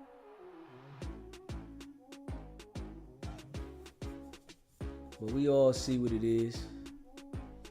RM, my guy. Straight up. Brooklyn. MX Laker girl. AJ. Earl Reese. You know, I appreciate y'all, man. Appreciate all of y'all, man. And that's a fact. Yeah. We went in. You know, I started a little later today. But we went in. We put that work in together. Mr. Deezy, will I get my package by my birthday on the 6th? Of course, Blue Chicken. You better know it. You better know it. I'm going to get it to you ASAP. Yeah. You know, I appreciate you, man. Listen, Deezy, I hope this cash shows you what sort of audience you have. Black folks, we be diverse as hell. Keep destroying whack shit. But there's a scope from the channel that grows beyond this. Definitely. You already know. You know, we started there, but trust and believe. We gonna grow. That was the start. You know what I mean? But we gonna make sure we continue to hold it on, Wack. Inglewood Blue Chicken. Yeah. Definitely appreciate all y'all. Let me see. Yeah, we ain't falling for that no more, Inglewood. We know you know what it is. Ain't nobody falling for that no more. Yeah. Wack 100 criminal enterprise going down. Run the table. My guy. Y'all know what it is, man. Facts. We gonna keep grinding, man. The grind don't stop. Appreciate all the support. Definitely growing. Good dialogue. You know, we definitely be having strong dialogue. You know, we got to get it to where some of y'all calling in more, though. For real. Chris Jims. Yeah, we got to get it to where some of y'all calling in more. You know what I'm saying? Definitely Blue Chicken. We're going to make sure we get that to you ASAP. Facts. Yeah. Yeah. You know, we had good dialogue, though, tonight. Good dialogue. You know, we got to get it to where some of y'all calling in, though. You know, talking about the topics. You know, don't be scared. Don't be scared to call in. Straight up. It's all good. Call in. Have an opinion on the topic. And, yeah. We got to work on that together. Just being real. We got to work on that together. Yes, we do. We got to work on that together. You know,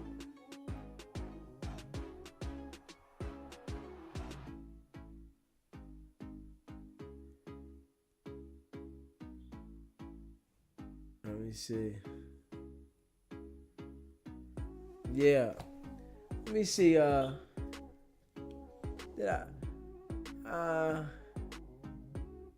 I talk about those young boys tomorrow.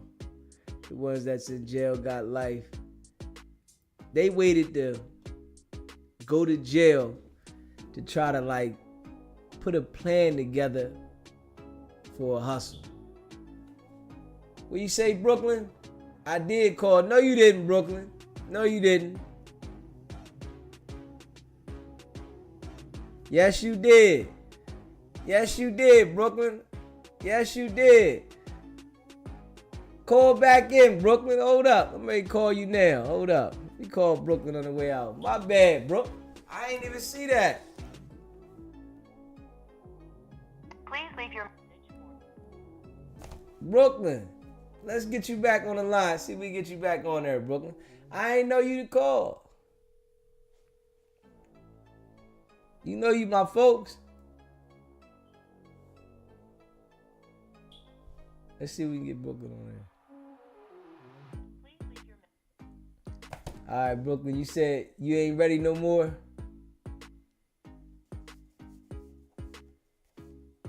Shit, if Wack call, you know damn well we ain't answering the phone. When Wack call, I don't do no answering. People be trying to call when Wack call, I never pick up.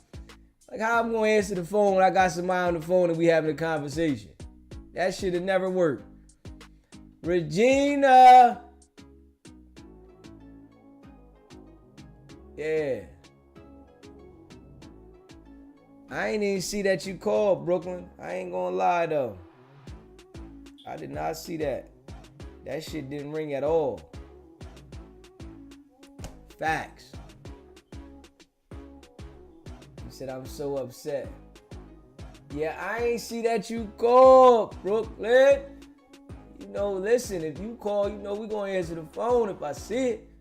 Straight up. Yeah. We ain't got no smoke. You know, we ain't got no smoke, no flame, no fire at all. Everything's diving in. Yeah. Facts. He said Brooklyn Williams ain't playing at all, DZ. Man, I ain't know, man. Brooklyn know we cool, man. I ain't get no call, man.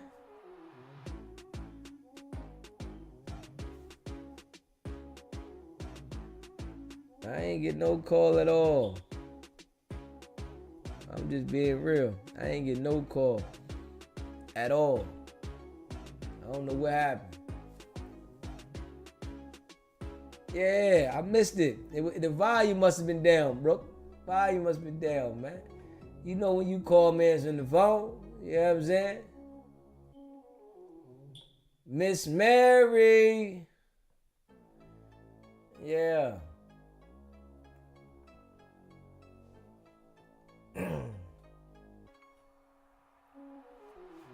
Yeah. But we'll put it together, man. We'll put it together. You know, I appreciate y'all though. Facts.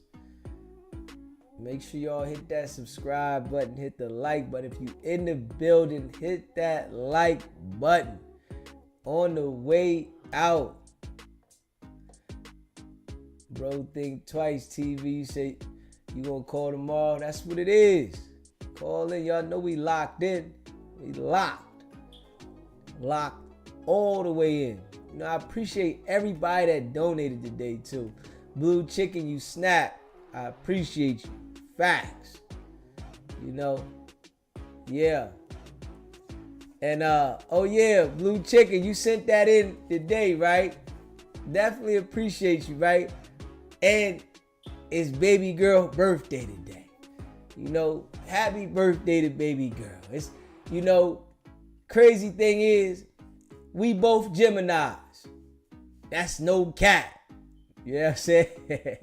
We both Geminis. Yeah. Shit is ill. You know what I'm saying? Yeah. Shit is ill. happy birthday to baby girl. And I appreciate all of y'all that rock with me. Facts. Hit that subscribe button for me too, man. Hit that like button. Right though. MX Laker girl. We waiting on you to call in, MX Laker girl. Appreciate that, RM. Yeah. Appreciate that. No cap. The grind don't stop. You know. I enjoy the show. Grown people conversation. Facts, Blue Chicken. Facts. Facts. Yeah. Man, it's all love over here, man. It's all love, man. We growing.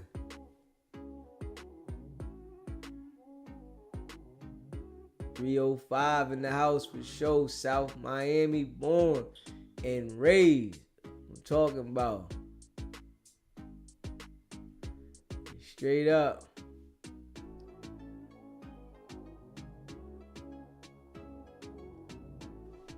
Tell her I said, happy birthday, baby girl. Baby. Right though, Blue Chicken. You know, man, listen. Y'all know it's all love. You know. We real, raw, and authentic around here. Facts. Straight up. Going up, DZ. MX Laker girl. Yeah. But y'all, appreciate all y'all, man. And y'all know I do. I appreciate each and every one of y'all. We all go through things, but y'all know it ain't about the setback. It's about the get back. Always dust your shoulders off and get back at it. You know? Tell her happy birthday, Gemini season. You better know it. You better know it. You know we all go through shit, man. Straight up. We all go through shit.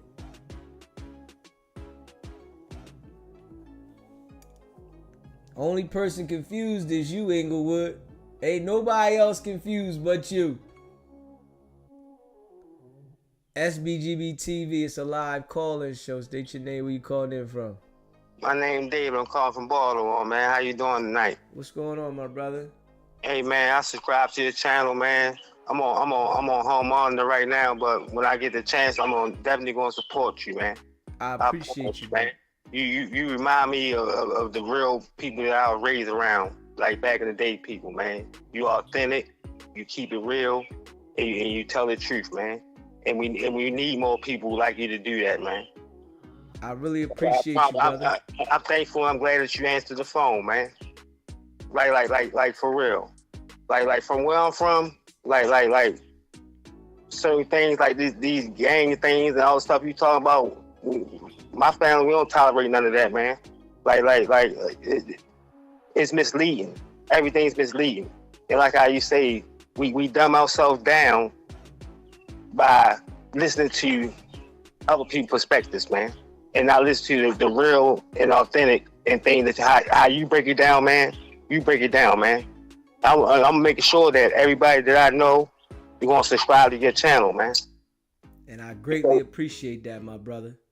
Man, because I'm telling you, man, there's no more authenticity. The word authenticity than you are. You break it down. If nobody can't understand the way you break it down, something is wrong.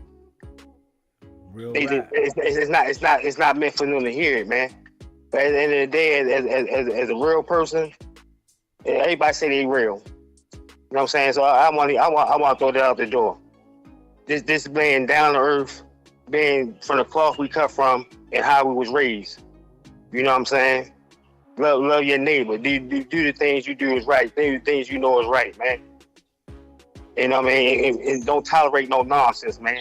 You don't tolerate no nonsense, man. You remind me of my brother. You know what I'm saying? Everything he ever did, he did by himself. He you know what I'm saying? Like, and that's the best way that he dealt with it in life. Like here where I'm from Baltimore. Like, it's not no Bloods, no Crips, none of that. It's BGF. You know what I'm saying? All that Blood, Crip stuff that they got, that's out of here. Everybody just wants a certain way. But we never denounced none of that stuff, man. Like we stand on our own 2 feet, and at the end of the day, we men before we anything else. And I just wanted to let you know, man, what I recognize about you, man, you're a man first. You know what I'm saying? And that's how you're supposed to be, man. And I wish the best for you, man. And I'm thankful that you putting out this message. You know what I mean? And that's what it should be, man. Like I be tired of certain things. Like us as black males, we fight with ourselves. You know what I'm saying? Like we fight against ourselves for no reason. And all we gotta do is do what we need to do. And that's it at the end of the day, man. I'm glad you don't mess with nobody. I'm glad you stay with yourself, and nobody can penetrate the wall that you put up around you, man. All the 4 blocks that you got around you, don't let nobody else penetrate it, man. Enjoy yourself, and happy belated birthday to you. You know what I'm saying? And keep on pushing, man. And like when I get a chance to donate to your channel and get a chance to do what I do, man, I would do it with no problem, man. I appreciate you, brother. Just keep doing what you're doing so you can make it off your home confinement, my brother. Yeah, I'm gonna do it, man. Because the perspective that you give off and how you break it down, and how if nobody can understand it, something is wrong, man. Something is wrong, man. And they ain't meant for to get the message.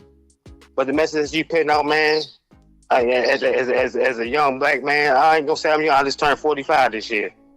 But the things that I've been through, things I've seen, and throughout my life, man, and the way you break things down from the perspective of how you've been through things, and without saying what you've been through, see, I respect you the most. You don't even say what you've been through.